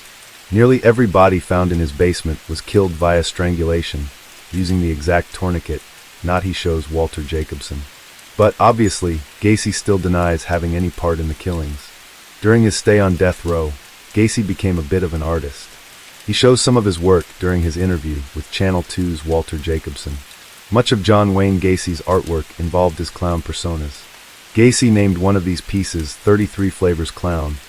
In a nod to the ice cream chain, he said he once worked with both in his construction business, as well as performing as a clown. Remember, Gacy killed 33 young boys. The irony cannot be missed. His artwork ranges from dark and twisted to more childlike and even peaceful. His most peaceful work was named Lou Jacobs. It appears to be nothing more than a nice painting of a clown. Gacy explores his dark side with paintings such as Sex Skull. This features a skull made up of phallic symbols and naked bodies of both men and women. The teeth in this painting are nothing short of haunting. In a series of paintings featuring the 7 dwarfs made famous by Walt Disney, Gacy appears to explore what was lost in his childhood due to his overbearing father. Gacy was commissioned by rock bands to make paintings as dark as they perhaps aspired to be. After he was put to death, many of his paintings were purchased, some by victims' families, only to be burned in a bonfire. His paintings still fetch a good price when they go up for sale today. During his trial and subsequent interviews, Gacy had a lot to say. Much like his artwork, Gacy's quotes cover a range of topics, from his proclaimed innocence to darker, almost confessions. Here are a few, especially rememberable John Wayne Gacy quotes. "The dead won't bother you, it's the living you have to worry about. I don't remember killing anyone. I could have done it without knowing it. I am not sure if I did it. The only thing they can get me for is running a funeral parlor without a license. There was no smell. Over the years' time other than when it rained, the musty odor was present. People were in and out of that house daily for years. And other than when it rained, there was no odor, and certainly not like what some of the books said. That's all fantasy. If that odor was there, somebody would have noticed it sooner. I would definitely not be homosexual. I have nothing against what they do, and I don't deny that I've engaged in sex with males, but that I'm bisexual. The idea that I'm a homosexual thrill killer, that I stroll down the streets and stalk young boys and slaughter them. Hell, if you could see my schedule, my work schedule, you knew damn well that I was never out there." Summary: John Wayne Gacy's crimes made him one of the most prolific serial killers of our time. In his younger days, he seemed to try to fight his demons and be a family man, an upstanding member of society. As much as he tried, his darkness still took over. He is responsible for taking the lives of 33 young men. 6 victims remain unidentified today. Gacy's reign of terror made an impression on pop culture that remains to this day. Case 6. Charles Manson was born Charles Millis Maddox on November 12, 1934, in Cincinnati, Ohio. His mother, Kathleen Maddox, was only 16-year-old at the time of giving birth, and was living as a transient after running away from home a year before. Manson's father, while the subject of much speculation, was eventually confirmed to be a 24-year-old laborer from Kentucky, known as Colonel Scott. Scott was known as a local con artist, and when Kathleen informed Scott of her pregnancy, Scott disappeared on military business and never returned. Kathleen supported herself through sex work, but by all accounts was an incompetent mother. She married a man named William Manson, and after being sent to prison for armed robbery, Charles was taken in by a number of relatives. Charles dropped the Maddox name and assumed Manson instead. Young Charlie suffered through extensive abuse at the hands of those who took him in, and by age 9 he'd already dropped out of school and resorted to stealing. His life echoed that of his mother's, transient, reckless, and one substantiated by a growing list of petty crimes. Manson's resume of offenses grew throughout his teenage years. By 13, he'd added grand theft auto to the list, which resulted in a stay at a reform school. Armed robbery resulted in a similar punishment, to which Charlie later claimed that other prisoners would regularly rape and beat him due to his small stature. Following numerous escape attempts and a staggering number of violent acts, Manson was transferred to a high-security facility for more extensive supervision. Amazingly, Charlie became a model prisoner inside and was released on parole at age 19. Shortly after his release, Charlie met his future wife, a 17-year-old waitress named Rosalie Willis. The two escaped to California in a stolen vehicle, and it wasn't long because Charles Manson Jr. was brought into the world. But before long, Manson returned to his life of crime, stealing vehicles around California and shopping them into shady garages for cash. The authorities soon caught up with Manson, and during a 3-year tenure at Terminal Island Prison in San Pedro, California, Rosalie filed for divorce. In 1958, Charlie was released from jail and became a pimp, utilizing the sexual services of young girls around California. Manson was continually busted, including being caught for cashing a forged treasury check. This resulted in a 10-year sentence at McNeil Island Penitentiary in Washington. It was here that Manson's love of music began to grow. He learned to play the guitar in prison, and soon developed an inflated sense of his own musical ability. Once released, Manson claimed, he would release an album and be bigger than the Beatles. As later proven, Charlie harbored a deep obsession with the Beatles, and invented his own twisted take into their lyrics and song meanings. In June 1966, Manson was set up for early release from prison. Now at 32 years old, he'd spent around half of his life in prison. He asked officials if it was possible for him to stay behind bars, but his unusual request was refused. Manson was released out into San Francisco with a few dollars in his pocket and dreams of becoming a successful musician. Armed with his guitar and a sack full of drugs, Charlie began to attract the attention of the more lost and downtrodden members of the California population. The first woman to fall under Manson's spell was a librarian named Mary Brunner, who invited Manson to move in with her to her San Francisco apartment.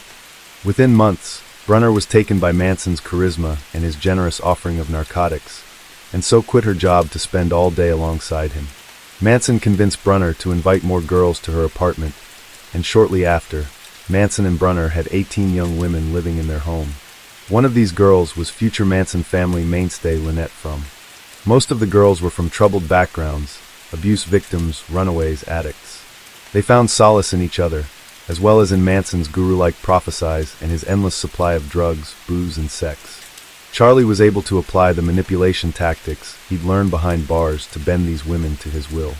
By late 1968, Manson believed that his family had outgrown San Francisco, and so he took a select few family members and made the trip down to Southern California to set up somewhere with more space.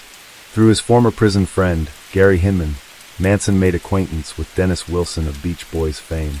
Wilson not only recorded one of Manson's songs, but Wilson was also mightily impressed with the sway Manson had over his harem of women. Through this relationship, Manson and his family members were invited to luxurious, celebrity-filled bashes in the Hollywood Hills. Wilson allowed the whole Manson family to stay at his Hollywood mansion, where Manson was given access to all the drugs, drink, and groupies he could ever want. But this relationship was short-lived, as Wilson's manager became concerned about Manson's influence. Manson and his women were ordered out of the mansion, and so the celebrity lifestyle the family had become accustomed to was brought to an end. Furthermore, Manson had met high-profile music producer Terry Melcher, son of actress Doris Day, through Wilson, and Manson believed it was his way into the music industry. However, Melcher immediately rejected Manson, leaving him devastated. Blacklisted from Hollywood and back to a life of crime, the Manson family moved to the abandoned Spahn Ranch near Fernando Valley, California. This would remain their cult compound for the rest of their free lives. Here, they continued their hedonistic pursuits, stealing valuables by day and getting high by night. Manson had recruited a number of loyal followers, including some male members to his family. His followers included Susan Atkins, Leslie Van Houten, Charles Tex Watson, Patricia Krenwinkel, and Linda Kasabian. Manson's delusions also began to grow. Each night, he would sit around a campfire reciting Bible passages to his followers. Stranger yet, he would preach his interpretations of Beatles song lyrics, believing that all their songs had hidden meanings, some of which were directed at the Manson family themselves. The one song Manson was particularly obsessed with was Helter Skelter, off the newly released White Album. Charles Manson's interpretation of the lyrics was that it foretold an upcoming race war between blacks and whites. Manson believed black people would win this war, and then would elect Manson as god of their new world. Manson waited for this upcoming war to rear its head, believing it would come in the summer of 1969, but nothing happened. Therefore, he decided he would take matters into his own hands and kickstart this revolution himself. He'd do this, he decided, by murdering high-profile individuals and blaming it on the Black Panther political party. In the process of these senseless killings, Manson also realized he could simultaneously exact vengeance on a few people who had wronged him in the past. The first of these unfortunate people was Gary Hinman, the same man who'd connected Manson with music producer Terry Melcher. Manson had heard that Hinman had recently acquired a windfall, and Manson wanted to steal it. Therefore, he ordered his followers to invade Hinman's home and demand the money. They did exactly that on July 25, 1969, but Hinman refused to hand over the cash. Manson arrived after learning of Hinman's refusal, then sliced his ear off with a sword. Afterward, he ordered his followers to kill Hinman. They stabbed him to death, then left a bloody panther print on the wall of his home. The next target of Charlie's wrath was Terry Melcher himself, the producer who'd rejected his music proposals. On August 8, 1969, Manson ordered followers Linda Kasabian, Patricia Krenwinkel, Susan Atkins, and Tex Watson to Melcher's home. Manson's instructions were to destroy everyone inside, making it as gruesome as possible. But when Manson's family arrived at Melcher's home, they discovered he didn't live there anymore. The house was being leased by film director Roman Polanski and his wife Sharon Tate, who at the time was 8 months pregnant. Polanski was in Europe at the time on business. On the night of her death, Tate was entertaining 4 guests: celebrity stylist Jay Sebring, coffee heiress Abigail Folger, Wojciech Frykowski, and Stephen Parent. The Manson family arrived at the residence around midnight, first cutting the telephone wire, then ambushing the first victim, Stephen Parent, as he arrived at the property in his car. Linda Kasabian kept watch while the other Manson family members invaded the home. They gathered the occupants together in the lounge, with Watson first shooting and stabbing Sebring to death. An altercation followed with Frykowski, to which Watson shot him twice in the back. Meanwhile, Folger had escaped outside, but Patricia Krenwinkel chased her down and stabbed her. Lastly was the pregnant Sharon Tate. Watson bound her with rope, then stabbed her until both she and her baby were dead. Before leaving, they wrote the word pig on the wall in blood. The next night, the Manson family killed again. The target this time was Leno and Rosemary LaBianca. Leno was a supermarket executive and Rosemary was a dress shop owner. This time, Manson was present for the murder, although his role in them is subject to speculation. Some reports state that the cult leader refused to enter the home until Leno and Rosemary were restrained. Others state he was inside for the whole thing. After invading their home, Manson ordered each of his girls to play a part in the victims' deaths. They all did, stabbing Leno and Rosemary repeatedly. One of the followers carved war into Leno's stomach, while Krenwinkel wrote RSE and Death to Pigs on the wall. Hollywood was on high alert after the killings reached the news. Police were desperate to make headway, but found no solid evidence at any of the crime scenes. But around 2 months later, in October 1969, police linked the killing of Hinman to Tate LaBianca murders. Their investigation led them to Spahn Ranch, but once again, a lack of evidence prevented them from making any arrests. However, the same month, 24 Manson family members were arrested on grand theft charges after stealing VW Beetles and converting them into dune buggies. They were taken into custody, and it was only a matter of time before one of them accidentally let spill about their involvement with the recent murders. That person was Susan Atkins. She boasted to someone in her jail that she'd been the one to kill actress Sharon Tate. She claimed she was the one who did it, but that it was all Charles Manson's plan. Officers soon pieced together the evidence based on the new information. They found one of Patricia Krenwinkel's fingerprints at the crime scene, essentially implicating the entire Manson family. More evidence soon surfaced, including Atkins's knife and Watson's service revolver. The Manson family were sent to trial for the Tate LaBianca murders. The defendants were Charles Millis Manson, Leslie Van Houten, Susan Atkins, and Patricia Krenwinkel. Tex Watson was tried separately. The trial started on July 15, 1970. Manson regularly appeared in shabby clothing, and later arrived with an X carved into his forehead. While their guilt was determined, the jury deliberated on what punishment the defendants should receive. Atkins, Van Houten, and Krenwinkel all testified that Charlie didn't carry out any killings himself, which was true. However, his influence could not be understated. Therefore, they found Manson, Krenwinkel, and Atkins guilty of first-degree murder in all 7 of the Tate and LaBianca killings. They found Van Houten guilty of murder in the first degree in the LaBianca killings. On March 29, 1971, all 4 were sentenced to death.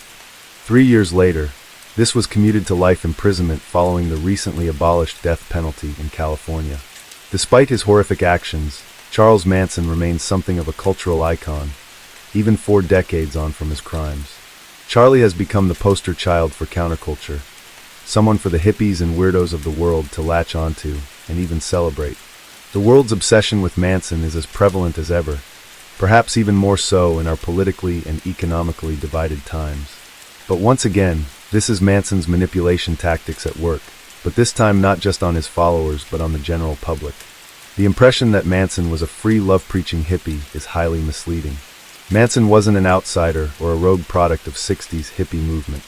He was a manipulator and a con man who abused the elements of hippie counterculture to worm his way to wealth and power. The narrative of Manson's mythical status has since diminished since his incarceration. Behind his erratic behavior and his nonsensical ramblings, there's a mundane, exploitative narcissist who abused women and used drugs as a bargaining tool to gain prominence. Charles Manson moved through various prison systems during his life imprisonment. He spent many years at the famous San Quentin prison in California, being housed in Corcoran for the remainder of his sentence. On November 15, 2017, Manson was rushed to a hospital in Bakersfield, California, allegedly suffering from gastrointestinal bleeding. 2 days later, on November 19th, Charles Manson passed away. His ashes were scattered on an undisclosed California hillside. Case 7. Harold Frederick Shipman, born in 1946 in Nottingham, England, had a troubled childhood. His mother, Vera, was overbearing and dominant and dictated everything about her son's life. Although Shipman was highly intelligent as a youngster, he suffered socially, struggling to make friends right through until the end of high school. He achieved good grades and became an accomplished athlete during his school years, but his social circle was sorely lacking. The only friends he truly had was his mother and sister. Despite her domineering personality, Shipman idolized his mother. She was the one who told him he was better than others and destined for great things once his school days were over. When Shipman was a teenager, his mother was diagnosed with terminal lung cancer. Each day after school, Shipman would return home to sit at his mother's side and talk to her to ease her emotional pain. Vera's physical pain relief, however, would only come when the family doctor administered high doses of morphine into her system. Shipman watched in fascination as his mother slipped from agony into a state of bliss, grimly echoing the acts Shipman later carried out on a mass scale. Shipman's mother eventually passed away on June 21, 1963, leaving her son alone and heartbroken. At age 19, Shipman began studying medicine at Leeds University. Around this time he met his future wife, Primrose May Oxtoby. Primrose was the only woman Shipman was ever with throughout his whole life. They married in 1966 and went on to have 4 children together. Primrose stayed by Shipman's side, even after the damning evidence of his guilt was discovered. She maintained that her husband was an innocent man. In 1974, Shipman began working as a doctor and gained a reputation as a respected community doctor. But only a year later, he was caught forging prescriptions of pethidine, a painkiller similar to morphine, for his own use. He was fired from his position and sent to a drug rehabilitation center. Despite the lasting effects of this forgery on his record, Shipman was back working as a doctor 2 years later in Hyde, Manchester. How quickly he was able to do this, given that he was now widely known as a fraudulent professional, is evidence of his ability to manipulate others into believing his innocence. It wasn't long before he was back to being the respected community doctor he once was. For the next 23 years, Harold Shipman carried out a killing spree the likes of which are unparalleled in the annals of true crime, amassing somewhere in the region of 250 victims, a number similar to prolific serial killer Albert Fish. By night, he was a loving and devoted husband who raised 4 perfect children. But by day, he was a cruel and scheming killer, hiding his murderous desires behind the guise of the friendly neighborhood doctor. In 1998, a local undertaker named Alan Massey noticed that Shipman's patients were dying at an alarming rate. Massey was the person responsible for transporting the bodies of Shipman's victims from their homes, and quite often, he noticed things that didn't add up. Many of the patients were healthy and suffered no severe illnesses, so he couldn't understand why Shipman supplied them with such massive amounts of morphine. Massey confronted Shipman about it, but Shipman showed Massey each patient's certificate book which prescribed them morphine. However, these records weren't authentic. The death of Kathleen Grundy on June 24, 1998 would be the turning point for Shipman. Kathleen was discovered dead on her sofa by friends, and it came to light that Shipman had been with her only hours before she passed away. Shipman's excuse for being with Kathleen was he was taking blood samples for medical research. He also told Kathleen's daughter, Angela Woodruff, that an autopsy wasn't required to determine how she died. But even more bizarrely, Angela's solicitor later informed her that Kathleen had recently submitted her last will and testament, and in the will, Kathleen had left the considerable sum of £386,000 to Dr. Shipman. Angela became suspicious. Why would her mother leave such a large amount of money to a doctor she barely knew and hardly visited? Angela located the written document itself and found many errors. It was badly typed, and the signature didn't match her mother's. Angela informed the police of what she'd found. Police investigated Shipman under the belief he was forging documents, but what they discovered was much more horrifying. Shipman's home and office were searched, and police found pieces of women's jewelry, discarded medical records, and most importantly, a typewriter that matched the typeface and layout of the Kathleen Grundy's alleged will and testament. After speaking to the families of the recently deceased patients under Shipman's care, It came to light that Shipman had advised the families to cremate the bodies of their loved ones and to not request any further investigation regarding their deaths. But even if a family member did request further details, Shipman had already falsified all of his patients' medical records to justify the doses of morphine he injected into them. Despite Shipman's grandiose sense of superiority, one area he was not covertly skilled in was with computers. Although he claimed he was a computer expert, it would be his falsifying of documents which would lead to the discovery of his previous victims. Shipman was unaware that every change he made to his patient's medical history was logged on his hard drive with specific details and timestamps. Damning evidence was discovered that revealed Shipman had killed at least 15 of his patients by injecting them with fatal levels of morphine. The police confronted him with this information, but Shipman refused to cooperate and simply denied all claims. No one could believe that the mild-mannered local doctor had so cruelly taken the lives of 15 people who trusted him. Just this figure alone is enough to make Shipman one of the worst serial killers in British history, but after further investigation, it was discovered that Shipman's murders went right back to 1975. Between the years of 1971 and 1998, a total of 459 patients had died under Shipman's care. Accounting for natural deaths, this was an additional 250 deaths when compared to other doctors. The numbers were abnormally high, dating back to his very first year working as a doctor. During police interrogation, Shipman closed his eyes and remained silent, refusing to look at pictures of his victims or speak to any officers. However, in this chilling interview footage, Shipman can be seen holding his breath when the name of one of his victims is mentioned. The officer presents a picture of Elizabeth Pierce, one of the first victims to Shipman. He then doesn't take a breath for 9 seconds, 5 seconds longer than his baseline breathing rate. Psychologists saw this as a big indicator that the name Elizabeth Pierce was important to him. Shipman protested in his innocence all the way through his trial and has never confessed to anything. The reason why he killed is not truly understood. He is, by all accounts, a unique serial killer. His crimes involved no violence, no sadism, and no toying with his victims prior to death. Shipman's superiority complex was well documented by friends and colleagues, so the most probable reason for his murders was that he enjoyed playing God.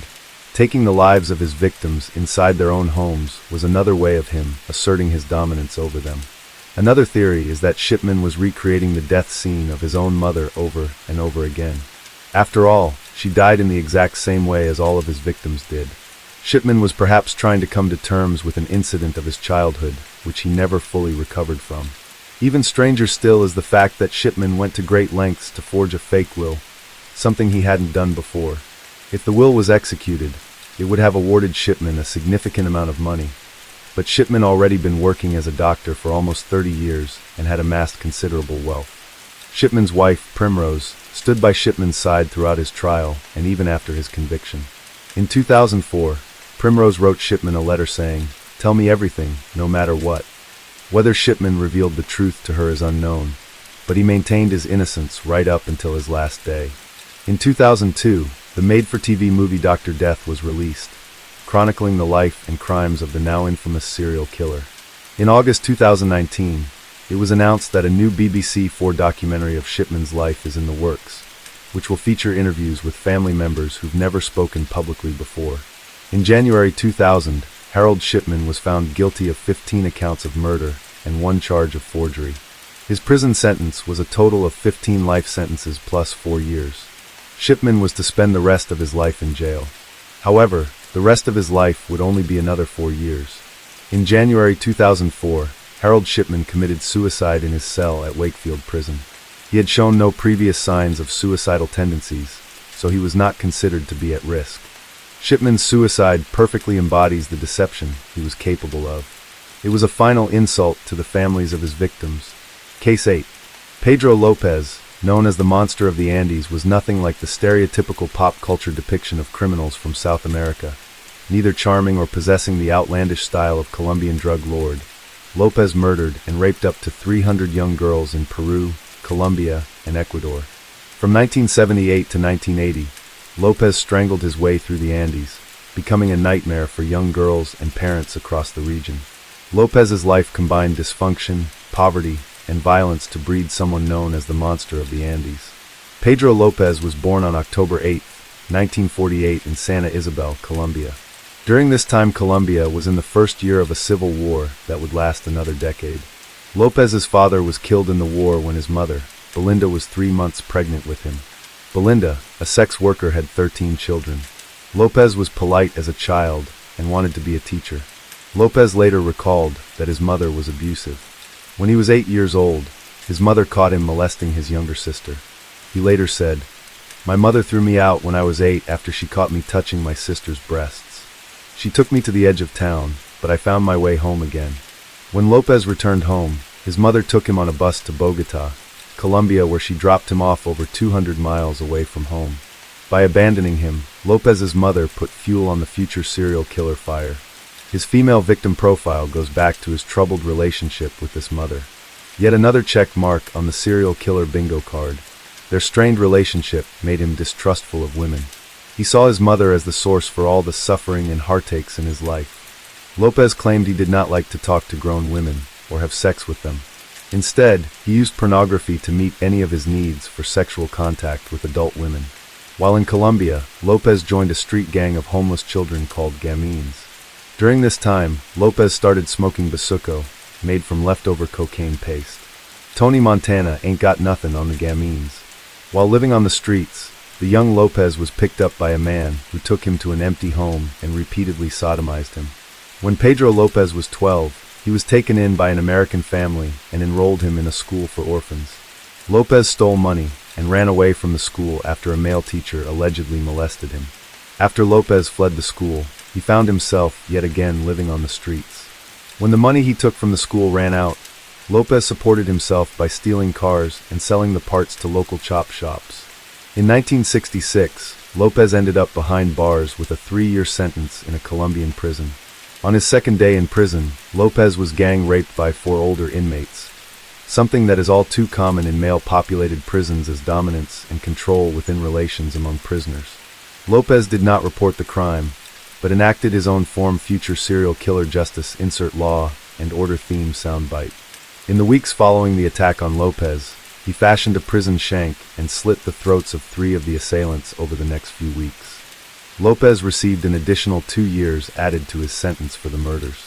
However, some sources say that Lopez did not receive the extra 2 years on his sentence, and that he was not suspected of the 3 murders. Based on his release in 1969, it is likely that he was not given the additional time. Not unlike other serial killers, he gave an interview while incarcerated. Often, serial killers enjoy talking about themselves at length, further feeding their narcissism. The monster of the Andes was no different. In 1992, Lopez was interviewed by Ron Leitner, a correspondent from the National Examiner. Given access to the monster's lair, Leitner's interview gave an insight into this killer no one had seen before, including information about his early life. He told Leitner he was subjected to sexual acts at a young age that had a lasting impression on him. In a rare moment of self-awareness, Lopez admitted why chose the victims he did. Pedro Lopez is quoted as saying, "I lost my innocence at age 8, so I decided to do the same to as many young girls as I could." Upon his release from prison, Lopez ended up in Peru, where he began his career as the monster of the Andes. Starting a pattern of evasion from records and authorities, Lopez made his way to Peru, where his series of murders began. Lopez started stalking and murdering young girls. Like many other serial killers, Lopez preyed on girls from lower socioeconomic classes. He would lure them to remote areas where he would rape, murder, and mutilate them and then dump their bodies. By 1978, less than a decade after his initial release from prison, Lopez later estimated that he had murdered at least 100 young girls in Peru alone. While in these remote areas of Peru, Lopez soon discovered an even easier victim to target: young girls from the native tribes in the region. The sparsely populated areas where these tribes lived were far away from the police and any form of justice. At least that's what Lopez thought. During an attempt to kidnap and then murder another victim, the Ayachucos, a tribe native to northern Peru, captured Lopez. The rules of tribal law dictated that anyone caught committing such a crime would receive a death sentence. Form of punishment? Being buried alive. Metal AF. The tribe stripped Lopez nude, beat him, and buried him up to his neck. He later said of the experience, "They had placed syrup on me and were going to let me be eaten by ants. Still metal AF." Before tribal justice was served, a Christian missionary from the United States convinced the tribe to release Lopez and turn him over to the Peruvian police.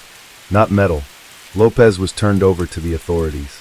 The missionary, a female, placed a tied-up Lopez in the back of her Jeep, drove to Colombia, and dropped him off. Lopez said in a later interview that he didn't harm her because she was too old to attract me. Lopez was deported to his native Colombia. Peruvian authorities did not consider the crimes he committed in their country or his past criminal history. Once he was back in Colombia, he spent time traveling between his homeland and Ecuador, where he continued adding victims to his count. Lopez later noted the differences in his victims depending on the country. He said, "I like the girls in Ecuador. They are more gentle and trusting, more innocent." Gross. While in Ecuador, his crimes did not go unnoticed. Hundreds of missing girls were reported, and with little help from the authorities, the victims' families set out to find their missing daughters themselves, with many placing ads in local newspapers. When the authorities took notice as the number of missing girls rose in both Colombia and Ecuador, they suspected it was a part of the growing sex slave trade in the region. Lopez's reign of terror in the Andes would soon end with the help of Mother Nature. In April 1980, a flash flood in Ecuador uncovered the bodies of 4 missing girls. Several days later, Lopez visited a busy market and attempted to kidnap the daughter of a vendor at the market. The vendor, Carlina Ramon, called for help, and a mob of townspeople helped capture the monster who had terrorized their community. Once in custody, Lopez refused to talk.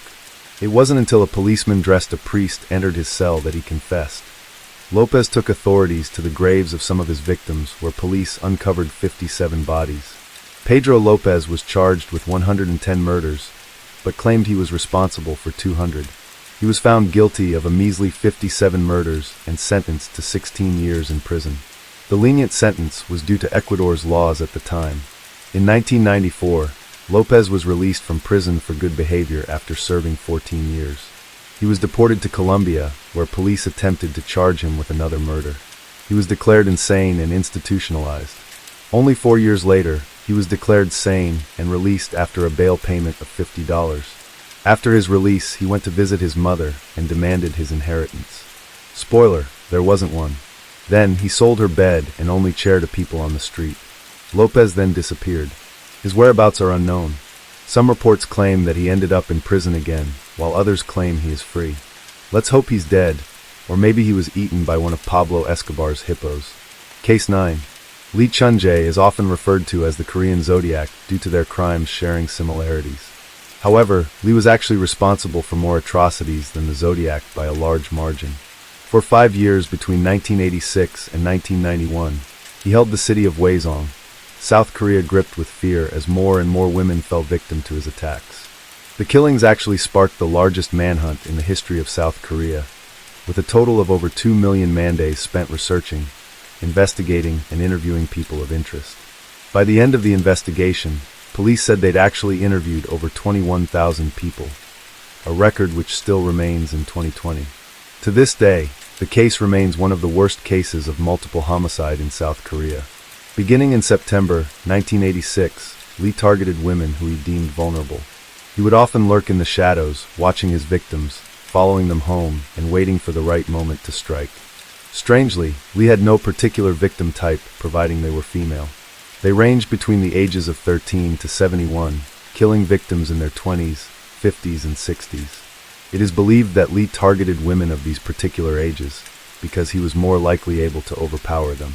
Lee's first victim was a 71-year-old woman who he blitz-attacked in a field, then strangled her with his bare hands. He killed a total of 10 women in the same manner, usually in public areas, and by strangling them with either his hands or an item of their clothing.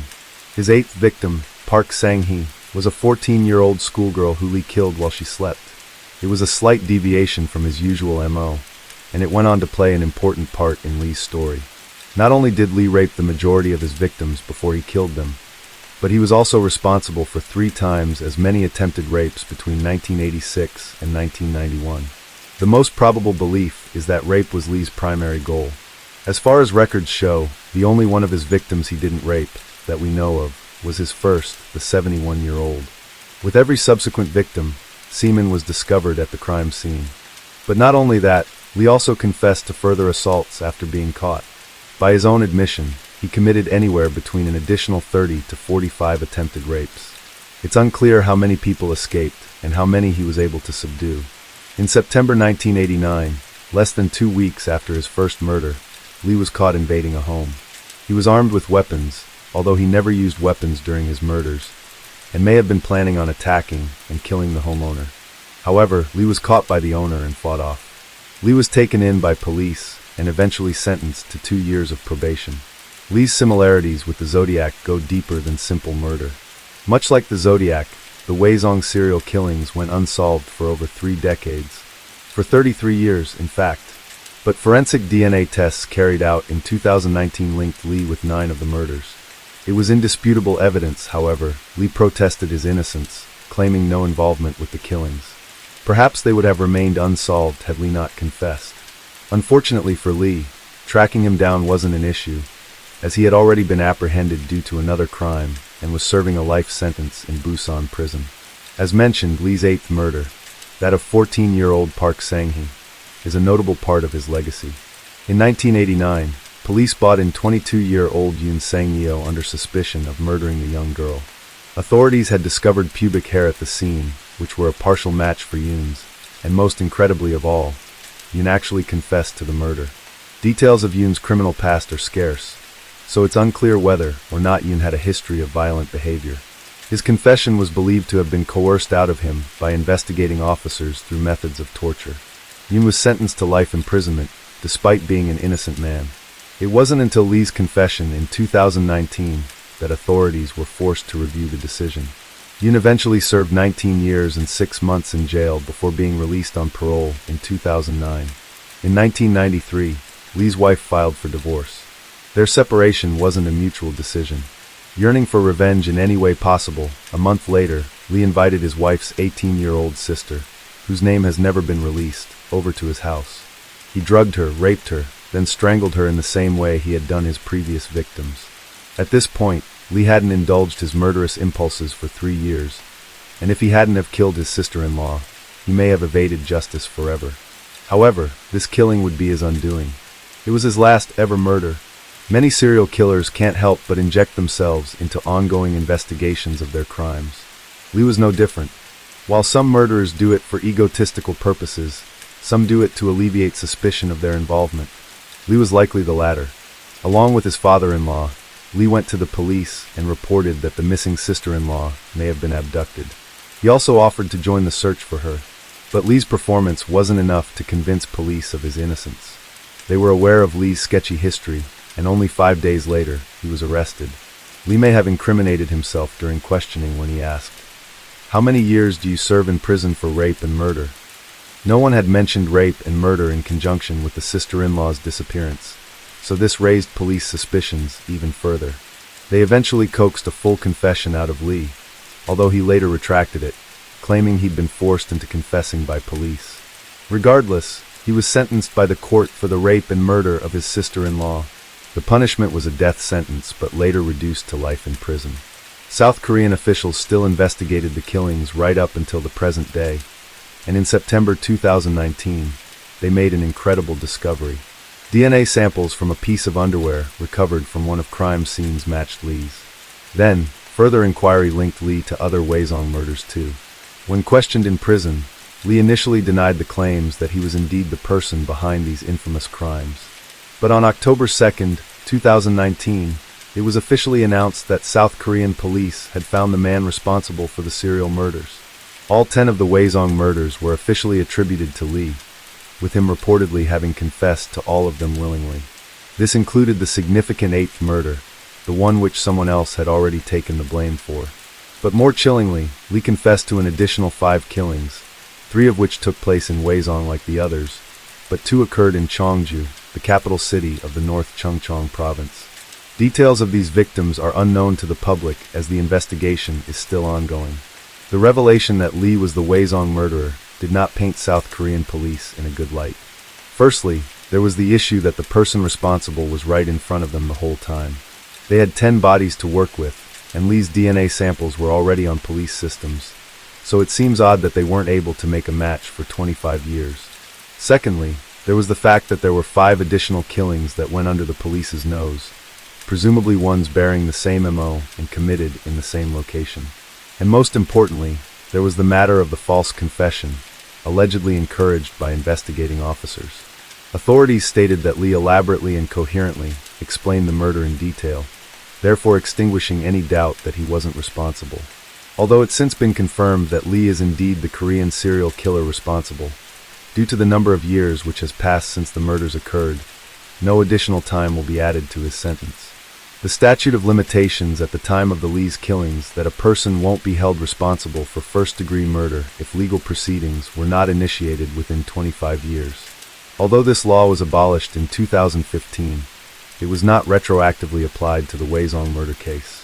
There has been speculation as to why Lee confessed at all, since Lee's life sentence includes the possibility of parole after 20 years. Furthermore, Lee was reportedly a model prisoner inside Busan jail. He was as a grade 1 inmate, meaning he was calm and respectful to everyone he interacted with. Although the discovery won't add any additional years to his sentence, authorities can possibly use them as justification to refuse parole to Lee. As Lee's story is one of the most infamous in Korean history, his crimes have been adapted to film and TV on numerous occasions. The most famous adaptation is the 2003 film Memories of Murder. While it's not a direct adaptation of Lee's case in full, it uses the Waisong murders as the framework to the story. Case 10. Clarnell Elizabeth Kemper and Edmund Emil Kemper, 2 welcomed their second child, and only boy into the world on December 18, 1948, in Burbank, California. Baby Ed Kemper weighed in at a whopping 13 pounds at birth. By the age of 4, he was head and shoulders taller than his peers. By the time Kemper was an adult, he grew to an impressive 6 feet 9 inches tall and weighed 250 pounds. His beastly size did little to dissuade his victims from getting into his car for their last ride. Like most serial killers, Kemper discovered his love for torture and hurting things at a young age. At the age of 10, Ed Kemper was an intelligent child with a sadistic streak that knew little bounds. For example, he once burned the family cat alive. Once the poor cat had died, Kemper dug the lifeless animal back out of the ground, dismembered it, and put its head on a spike as some sort of gross trophy. Kemper later talked about how much joy and power he felt over lying to his family about the fate of their beloved pet. A few years later, Kemper killed the family cat once again. This time he claimed he did it because the cat loved his sister more. He was jealous, so he tortured and killed the animal. He then kept the dismembered body parts as gruesome reminders of his cruelty. His mom eventually found them in his closet and got rid of them. Nothing about finding decomposing animal parts in her son's closet made Clarnell decide to seek help for her son. Ed Kemper's behavior had all the hallmarks of a future serial killer in other ways as well. He enjoyed playing gas chamber and electric chair with his sisters. The game he called electric chair entailed having his sister tie him to a chair and then flip an imaginary switch. Then Kemper would fall to the floor and writhe about, as though he was actually being put to death via electric current. Like Richard Ramirez, Ed Kemper suffered 2 traumatic near-death experiences as a kid. His sister once tried to push him in front of a moving train. His sister enjoyed more success when she pushed him into the deep end of a pool where Kemper nearly drowned.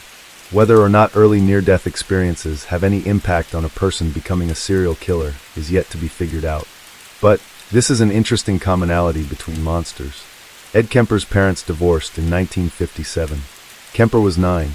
He was very close to his father, so the young boy was devastated when he was forced to move to Helena, Montana with his violent, abusive mother. Kemper's father was a World War II vet who had experienced violent, life-altering events during his wartime career as a nuclear weapons tester. The senior Kemper knew his wife could be an absolute monster. He was quoted as saying, "Suicide missions in wartime and the atomic bomb testings were nothing compared to living with her," and also that she treated him in a way that left him feeling worse than wartime did. As a grown man, more than 396 days and nights of fighting on the front did. Yet, when the couple split, he allowed his wife to take the children far from the only home they knew. A young Ed Kemper suffered at the hands of his abusive, neurotic, alcoholic mother. She constantly belittled, made fun of, and terrorized the boy. She made him sleep in the cold basement because she said she was afraid he would harm his sisters. Maybe she was onto something there. She refused to coddle the boy, denying him affection for fear she would turn him gay. She would constantly make fun of his size as Kemper stood 6 feet 4 inches tall at 15 years old. She would call him a real weirdo and tell him no woman would ever want him as he was just like his father, the same father young Kemper adored. After suffering near constant abuse at the hands of his mother for 5 long years, Kemper ran away, back to California to be with his father again. Kemper lived with his father again for a short time. However, Kemper's presence made it difficult for his father to enjoy his new life. He had remarried and gained a stepson. Kemper was sent to North Fork in the mountains of California to reside with his paternal grandparents, Maud and Ed Kemper. Sending Kemper away to live with his grandparents felt very much like rejection by his father. Once there, Kemper did not settle quietly into his new life. He felt his grandmother was senile and projected his hate for his mother onto the woman. He accused his grandma of emasculating his grandfather and himself, just as his mother did to Kemper and his father. It wasn't long before tensions in his grandparents' home became too much for Kemper to deal with. On August 27, 1964, when Kemper was only 15 years old, Kemper argued with his grandmother while at the kitchen table. She asked him to stop killing birds. This enraged Kemper, causing him to storm off and grab the .22 caliber rifle his grandfather had given him for hunting. He then shot his grandmother once in the head and twice in the back. Some reports state there were multiple post-mortem stab wounds over the woman's body, a clear sign of the rage brewing in the mind of a young Edmund Kemper. Kemper was not finished with his first kills. He waiting for his grandfather to come home, shooting him in the driveway. He later said he only killed his grandfather to keep him from finding his dead wife. Kemper's youth and inexperience got the best of him at this point. He was unsure of what to do after murdering his grandparents. So he called his mother. Surely, with as cruel as she was, she would be the right person to call when looking for what to do after committing his first brutal murders. His mother advised the boy to call the police and wait for them to arrive. Ed Kemper was diagnosed as having paranoid schizophrenia by court psychiatrists before being sentenced to the California Youth Authority and placed in the Atascadero State Hospital Criminally Insane Unit. Psychiatrists felt the murders of his grandparents were a way for Kemper to get back at his parents for the rejection of by his father and abuse at the hands of his mother. While at Atascadero State Hospital, another set of psychiatrists performed their own battery of tests. They felt Kemper was not at all a paranoid schizophrenic. The tests given to Kemper indicated that he showed no flight of ideas, no interference with thought, no expression of delusions or hallucinations, and no evidence of bizarre thinking. These are all hallmarks of a diagnosis of paranoid schizophrenia. Kemper was instead diagnosed as having a personality trait disturbance, passive-aggressive type. Initially, Kemper's IQ was tested at 136. Later he was retested as having an IQ of 145. Kemper was a model prisoner. He worked to endear himself to staff at the hospital, eventually gaining the ability to perform psychiatric tests on other patients. Like John Wayne Gacy, Kemper became a member of the JCs while hospitalized. While administering tests to other inmates, Kemper learned how to take the tests to ensure his desired test results. He also gained knowledge from working with the sex offenders in the hospital. For example, Kemper learned it was best to kill a woman after raping her, so as not to leave any witnesses. On his 21st birthday, Kemper was paroled from Atascadero State Hospital. He was released to his mother, despite the recommendations of psychiatrists. He further charmed parole officials into having his juvenile records permanently expunged within a few years of his parole. This means there was no official record of this man who had committed atrocious acts against his very own family. After spending some time living with his mother, Kemper moved in with a friend in Alameda. His mother was still very much a nuisance in his life, with phone calls and stopping over all the time. Kemper began working for the highway department and became engaged to a 16-year-old high school student. With a settlement he received for a motorcycle accident, Ed Kemper purchased the faded yellow 1969 Ford Galaxy. It was while driving around this vehicle that Kemper began to notice the larger number of hitchhikers, mostly college students who happened to be young women. This caused him to begin building his kill kit, including knives, blankets, bags, and handcuffs. He claims to have picked up and dropped off more than 150 young women during this time, not killing anyone until his gross sexual urges took over. Kemper referred to these urges as little zapples, and he soon followed those urges. Ed Kemper began acting on his dark urges in the early summer of 1972. For 11 months, Kemper picked up female hitchhikers and murdered them. Ed Kemper victims were mostly young female college students. He took the bodies back to his home, where he would dismember them and perform sex acts with the severed heads and bodies. Kemper would often kill after falling victim to one of his mother's violent outbursts. After interviewing Kemper, psychiatrists believed he was using the young female victims as a surrogate for his mother, the one he really wanted to kill. Kemper's first pair of victims were Mary and Pesci and Anita Lucchesa. On May 7, 1972, both 18-year-old girls were hitchhiking on their way to Stanford University when Kemper offered them a ride. Remembering what he had learned about leaving no witnesses, Kemper placed Pesci in handcuffs and locked Lucchesa in the truck. He then stabbed and strangled each girl, one at a time. He placed both girls in the trunk of his car and drove to his apartment. He had sex with the corpses, took pornographic photographs, and this dismembered and decapitated both bodies. Once finished with his gross hobby, he dumped the heads of both girls into a ravine. The bodies were dumped nearby. When and Pesci's head was discovered the following August, an extensive search failed to turn up the bodies or the head of Anita Lucchesa. A Korean dance student, 15-year-old Aiko Koo, was Kemper's next victim. On September 14, 1972, Koo decided to hitchhike home after a dance class because she had missed her bus. After driving to a wooded area, as he did with his first murders, Kemper unwittingly locked himself out of his car after brandishing a gun at Koo. Aiko Koo let Kemper back into his car despite his flashing a gun. He then choked her until she lost consciousness. He raped the girl, killed her, and took her body back to his apartment. Once there, he dismembered her body and treated it much the same way he did his first two female victims. Her body was not found, although her parents made exhaustive efforts to locate her. College students as his preferred victims. On January 7, 1973, Cindy Shaw was murdered and dismembered after accepting a ride from Kemper. He took her body back to his mother's home where he dismembered her and did disgusting things with her dead body. There were multiple warnings issued to the public about taking rides from cars without a university sticker on the window. Ed Kemper's mother's car had that very sticker. Kemper, despite his size, appeared to be a very normal, unassuming person. Rosalind Thorpe and Allison Liu fell victim to Kemper on February 5, 1973.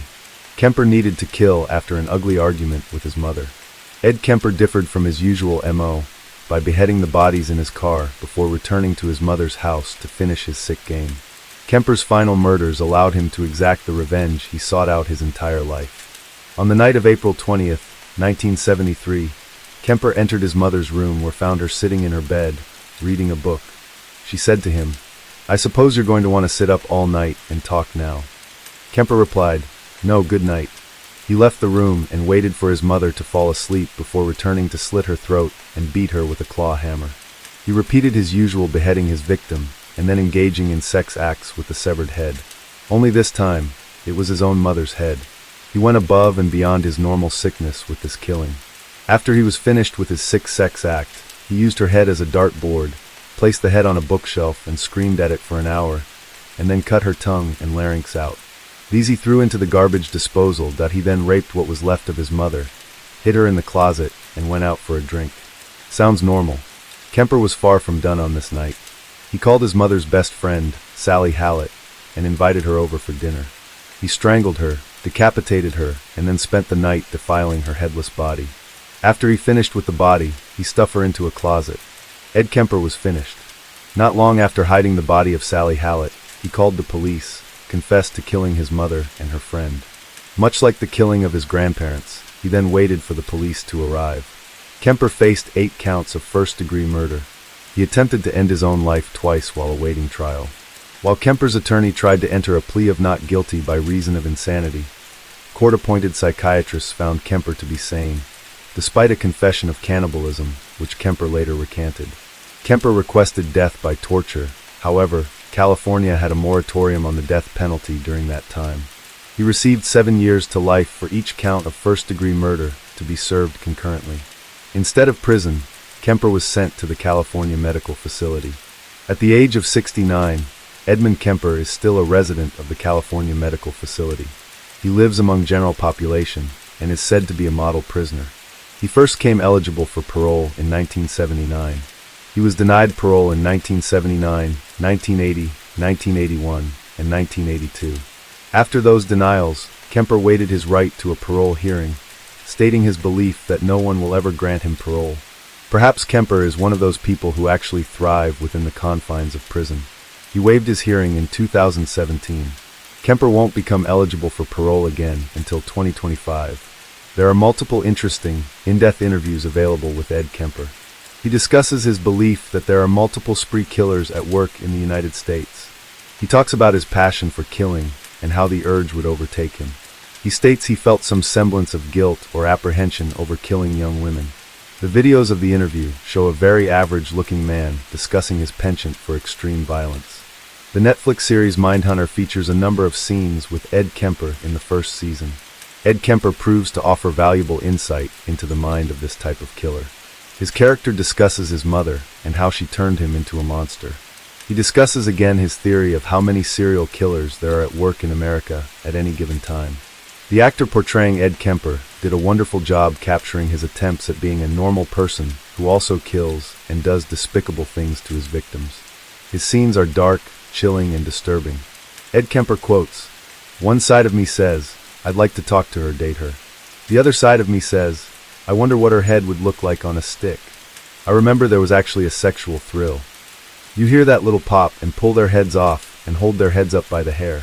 Whipping their heads off, their body sitting there. That'd get me off. With a girl, there's a lot left in the girl's body without a head.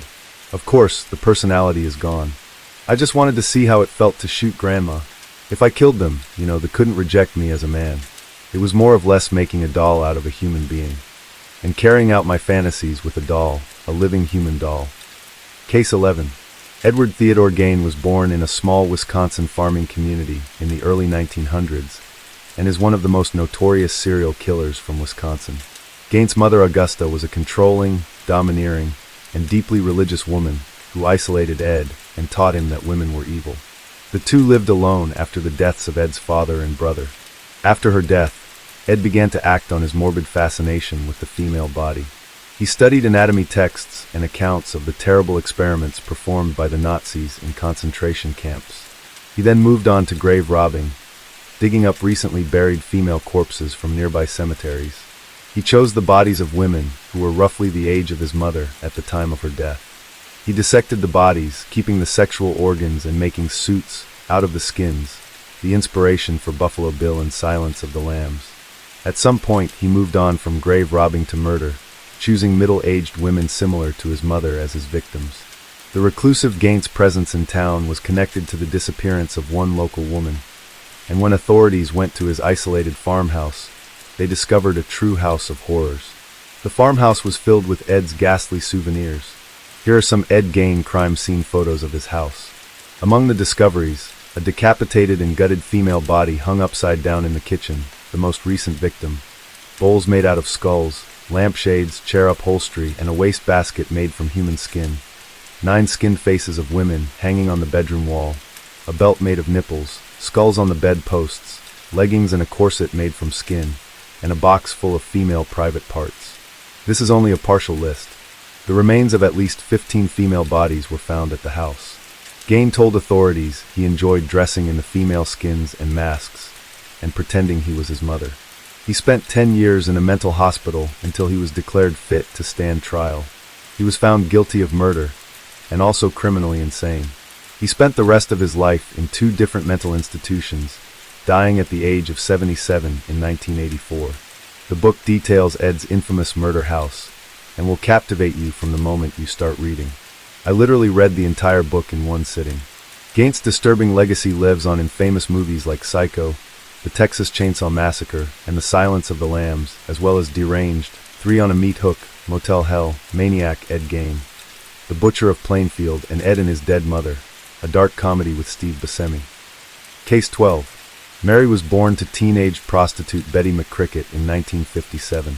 Betty later married Billy Bell, although their home life continued to be unstable. They lived in Scotswood, an economically depressed high-crime area of Newcastle. Mary claimed that her mother tried to kill her on several occasions, and she testified that she was subjected to frequent sexual abuse. By the time of the killings, she was already known at school as an attention seeker. The first of the Mary Bell murders occurred on May 25, 1968, the day before her 11th birthday. 4-year-old Martin Brown's body was found in a vacant house in Scotswood. Although she strangled the boy, her grip was not strong enough to leave ligature marks, leading to uncertainty about the cause of death. 2 days later, Mary and 13-year-old Norma Bell, no relation, broke into and vandalized a nursery. They left notes claiming responsibility for the murder, although police initially dismissed the confession as a prank. On July 31, 1968, she killed again. Mary and Norma strangled 3-year-old Brian Howe, leaving his body on wasteland in the Scotswood area. Before leaving the crime scene, she carved the letter M into the boy's stomach with scissors. She also cut off part of his hair, scratched his legs, and mutilated his penis. The medical examiner suspected the criminal might be a child because relatively little force was used. Eventually they linked Brown's murder with Howe's, and police questioned children throughout the area, looking for anyone with clues to Howe's murder, or anyone who couldn't substantiate their whereabouts. The break in the case came when Mary and Norma gave inconsistent answers. Detectives brought in both girls for further questioning. Mary tried to blame the killings on an older boy, but Flora, who was more timid, broke down and accused Mary. The case went to trial in December 1968. Norma testified that she begged Mary to stop hurting Howe. She was acquitted of her role in the killings. On the other hand, Mary, at the time the youngest serial killer in British history, was convicted of manslaughter instead of murder. The jury concluded she had diminished responsibility based on court-appointed psychiatrist's testimony that she exhibited classic symptoms of psychopathy.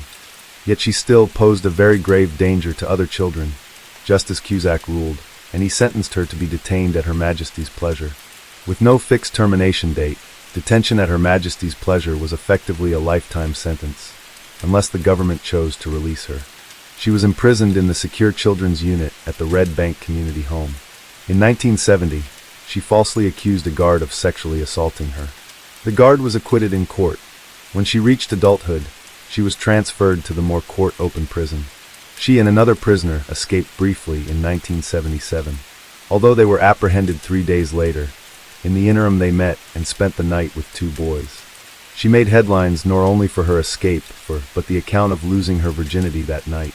She was released from prison in 1980, at age 23, after serving 12 years of her sentence. The Home Office granted her a new name and protected her identity, so she could live in anonymity without harassment. The press has always strived to find her, however. She has had 3 identities and has moved at least 5 times. The anonymity order also covered her daughter, who was born in 1984. The daughter did not know of her mother's murderous past, at least initially. The protection was supposed to extend to her daughter only until her 18th birthday. In 2003, in a much publicized case, the High Court granted both Mary and her child the right to live in anonymity for the rest of their lives. When Belle became a grandmother, the High Court amended the order to apply also to the grandchild, known only as Z. As a result, an order protecting the identity of a child is sometimes called a Mary Bell order. The decision outraged the victims' families. "It's all about her and how she has to be protected," said June Richardson, Martin Brown's mother. "As victims, we are not given the same rights as killers." One time that the anonymity was broken was in 1998, when she was paid to cooperate with author Giddy Sereni's book about the Mary Bell murders.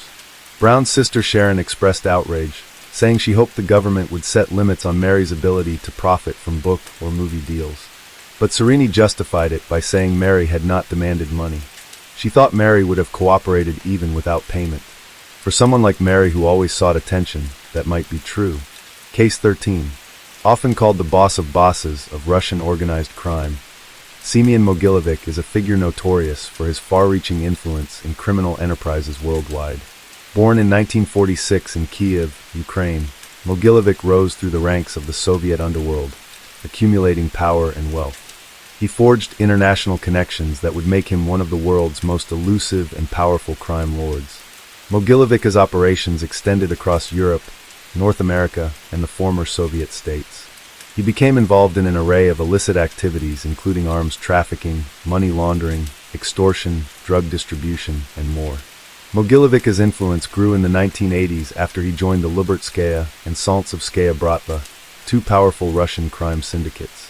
These organizations operated with relative impunity in the unstable post-Soviet era, where weakened law enforcement and economic turmoil created fertile ground for organized crime.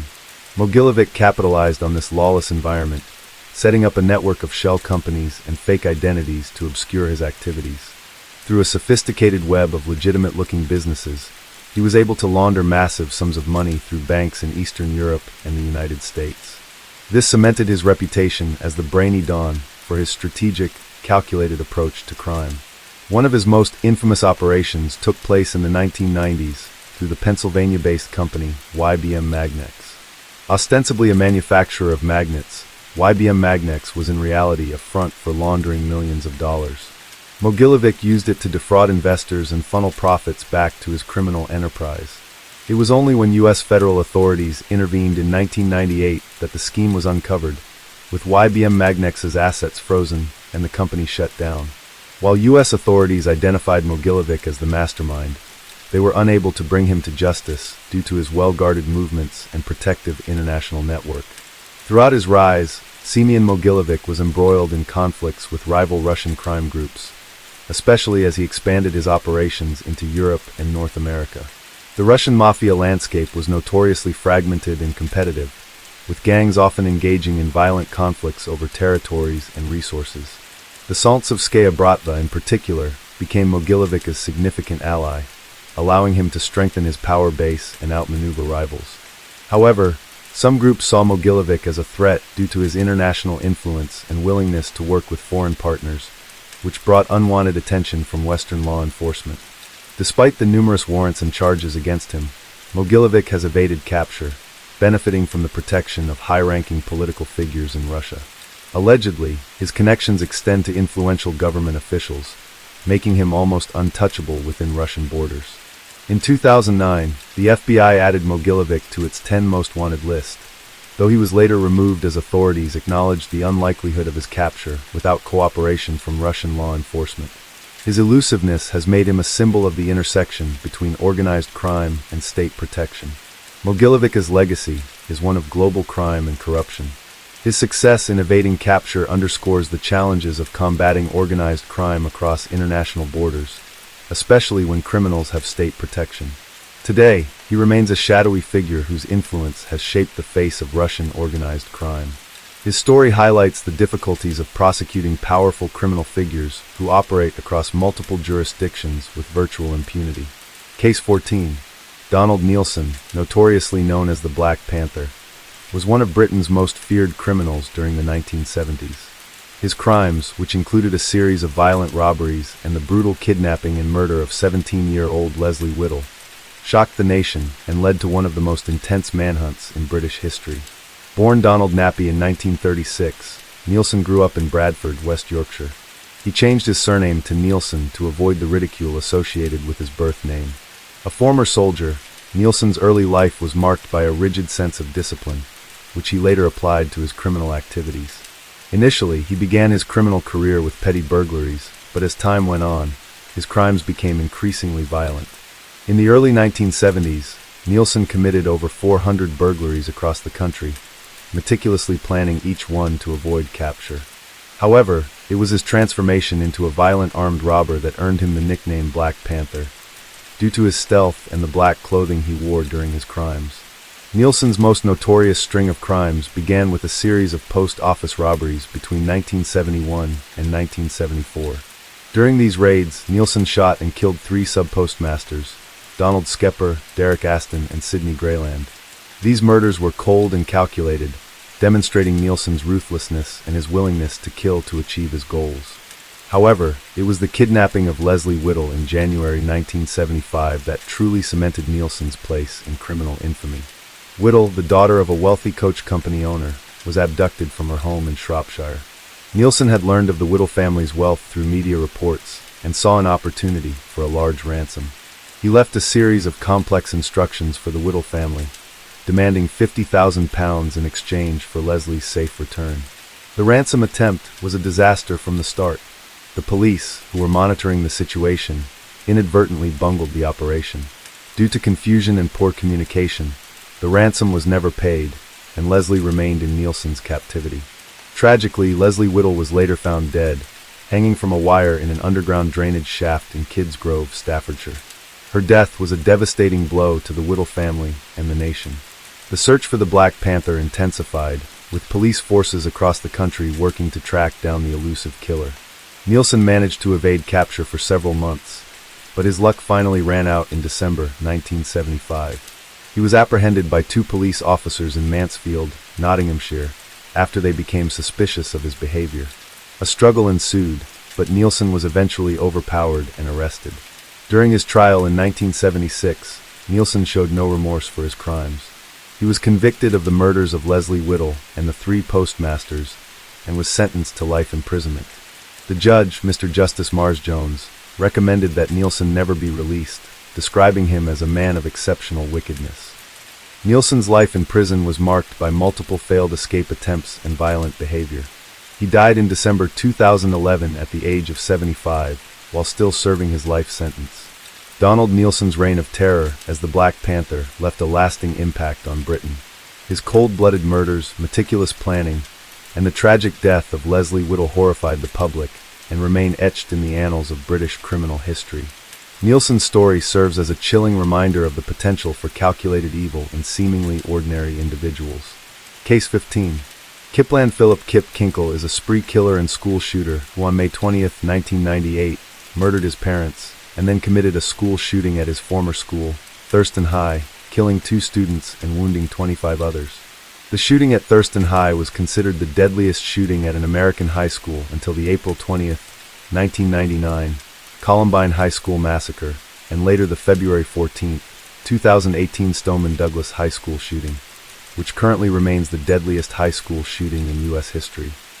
Kinkle was born on August 30, 1982 in Springfield, Oregon, to William Bill and Faith Kinkle, both Spanish teachers. He had an older sister, Kristen, who was 6 years older than him and would go on to become popular and athletic.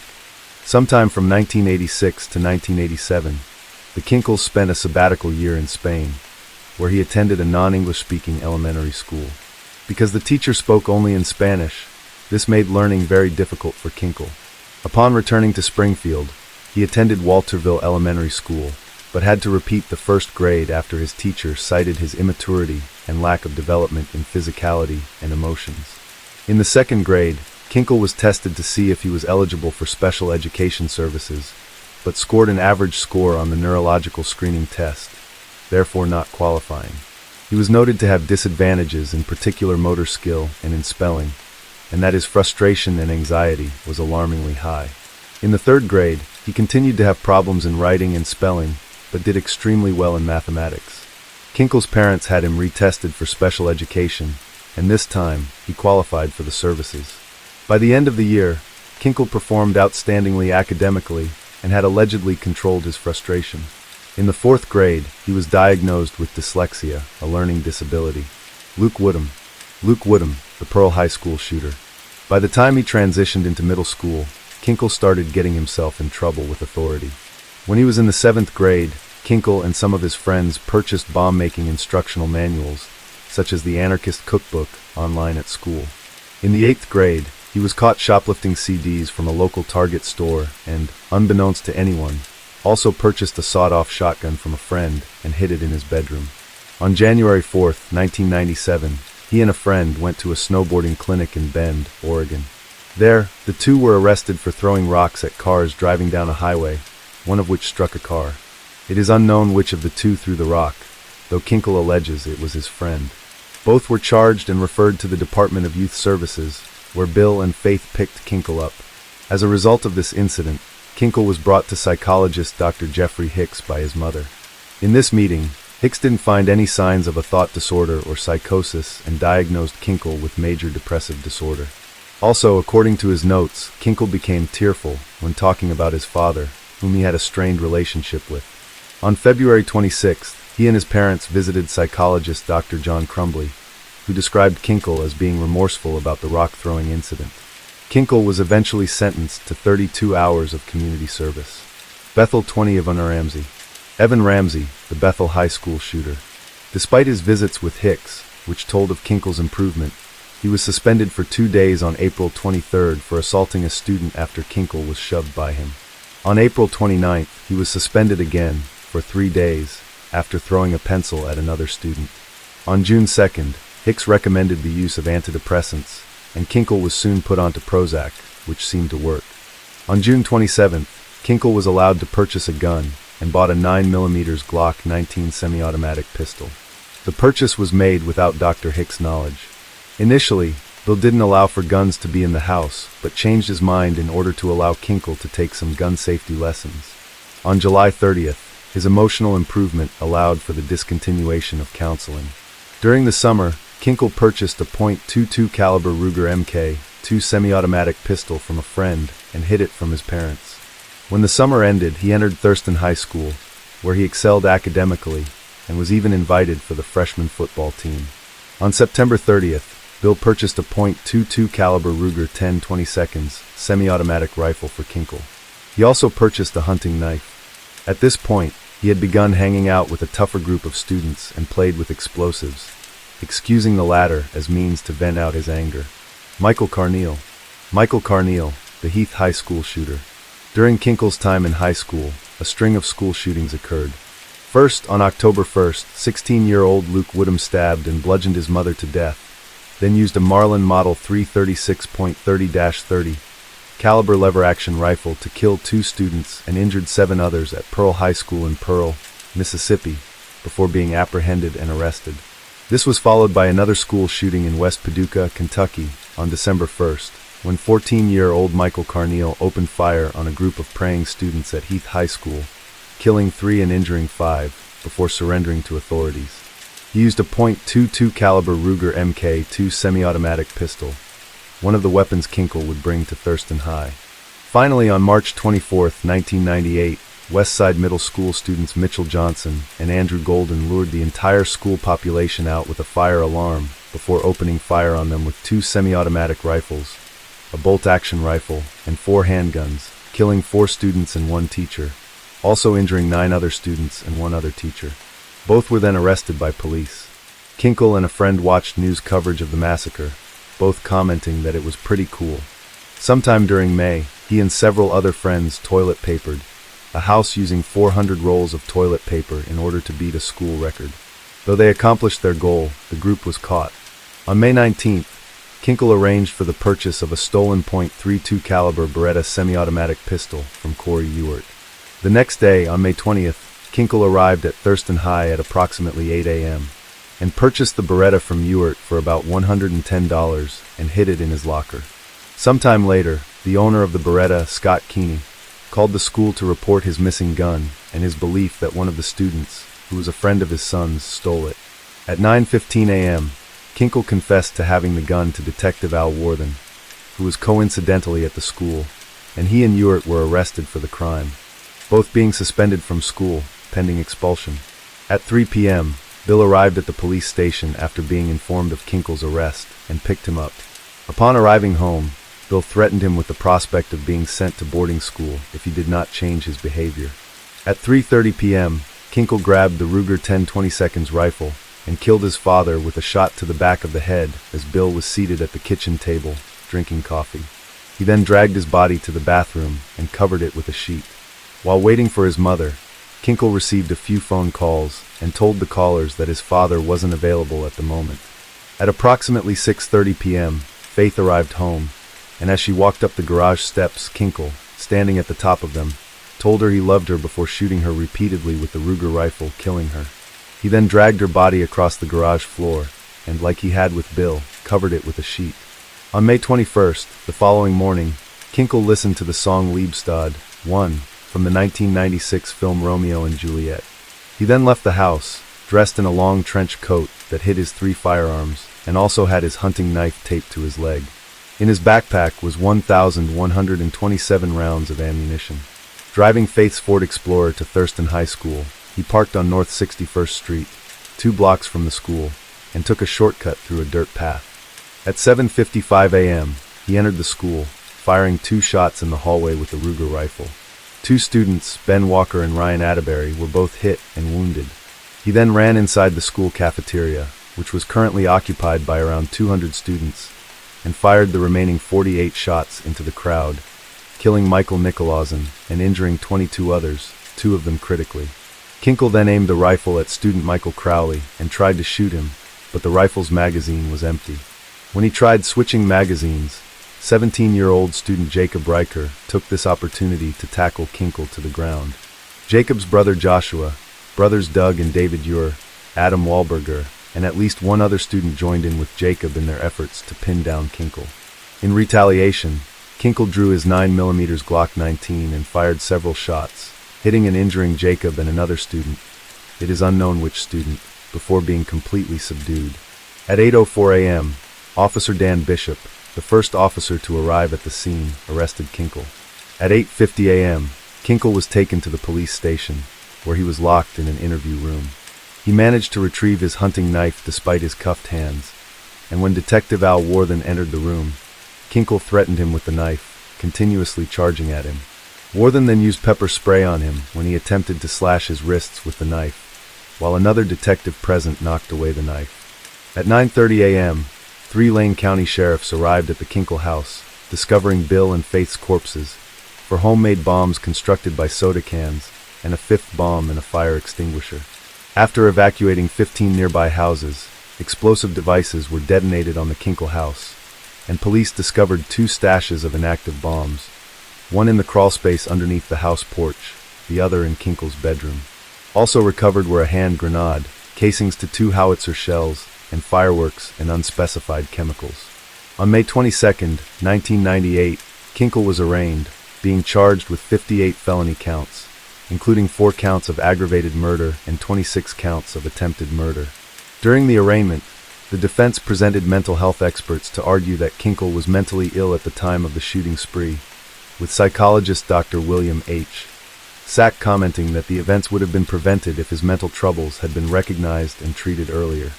Jeffrey Hicks, however, testified that Kinkle was in satisfactory mental health by the time his parents stopped therapy.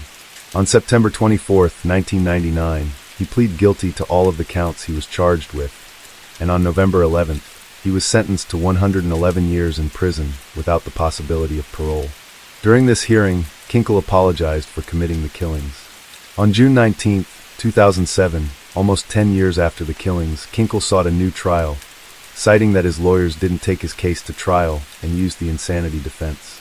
The now-retired William Sack and a clinical psychologist, Dr. Orrin Bolstad, supported these claims, stating that Kinkle exhibited symptoms of paranoid schizophrenia, which he had managed to hide away after viewing it as an abnormality and an obstacle to his leading of a social life. According to them, he experienced hallucinations and maintained delusions.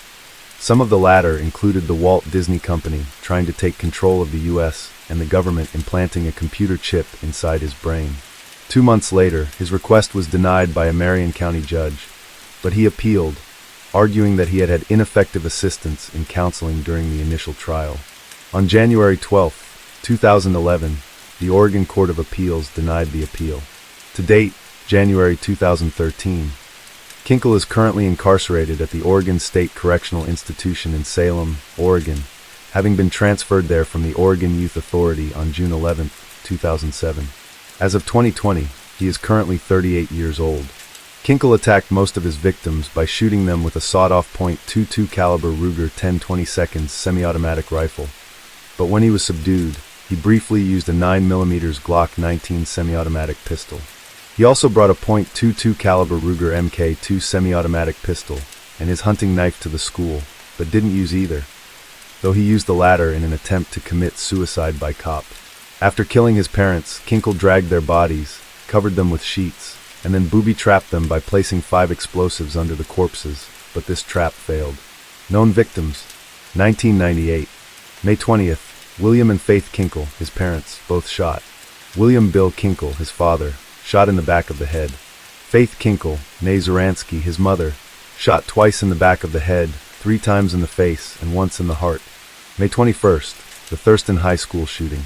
The hallway shooting: Ben Walker, 16, shot with a .22 rifle, died at the hospital. The school cafeteria shooting: Michael Nicolausen, 17, shot with a .22 rifle. May 21st, 1998, the Thurston High School shooting. The hallway shooting: Ryan Atterbury, was shot with a .22 rifle. The school cafeteria shooting: Jennifer Aldridge, shot in the hand and chest with a .22 rifle. Teresa Miltenberger, 16, shot in the forehead and nearly killed. Bettina Lynn, 18, shot twice in the lower back and ankle. The first bullet nearly missed her spine. Jesse Wally, 16, shot in the back. 18 other unnamed students, all injured.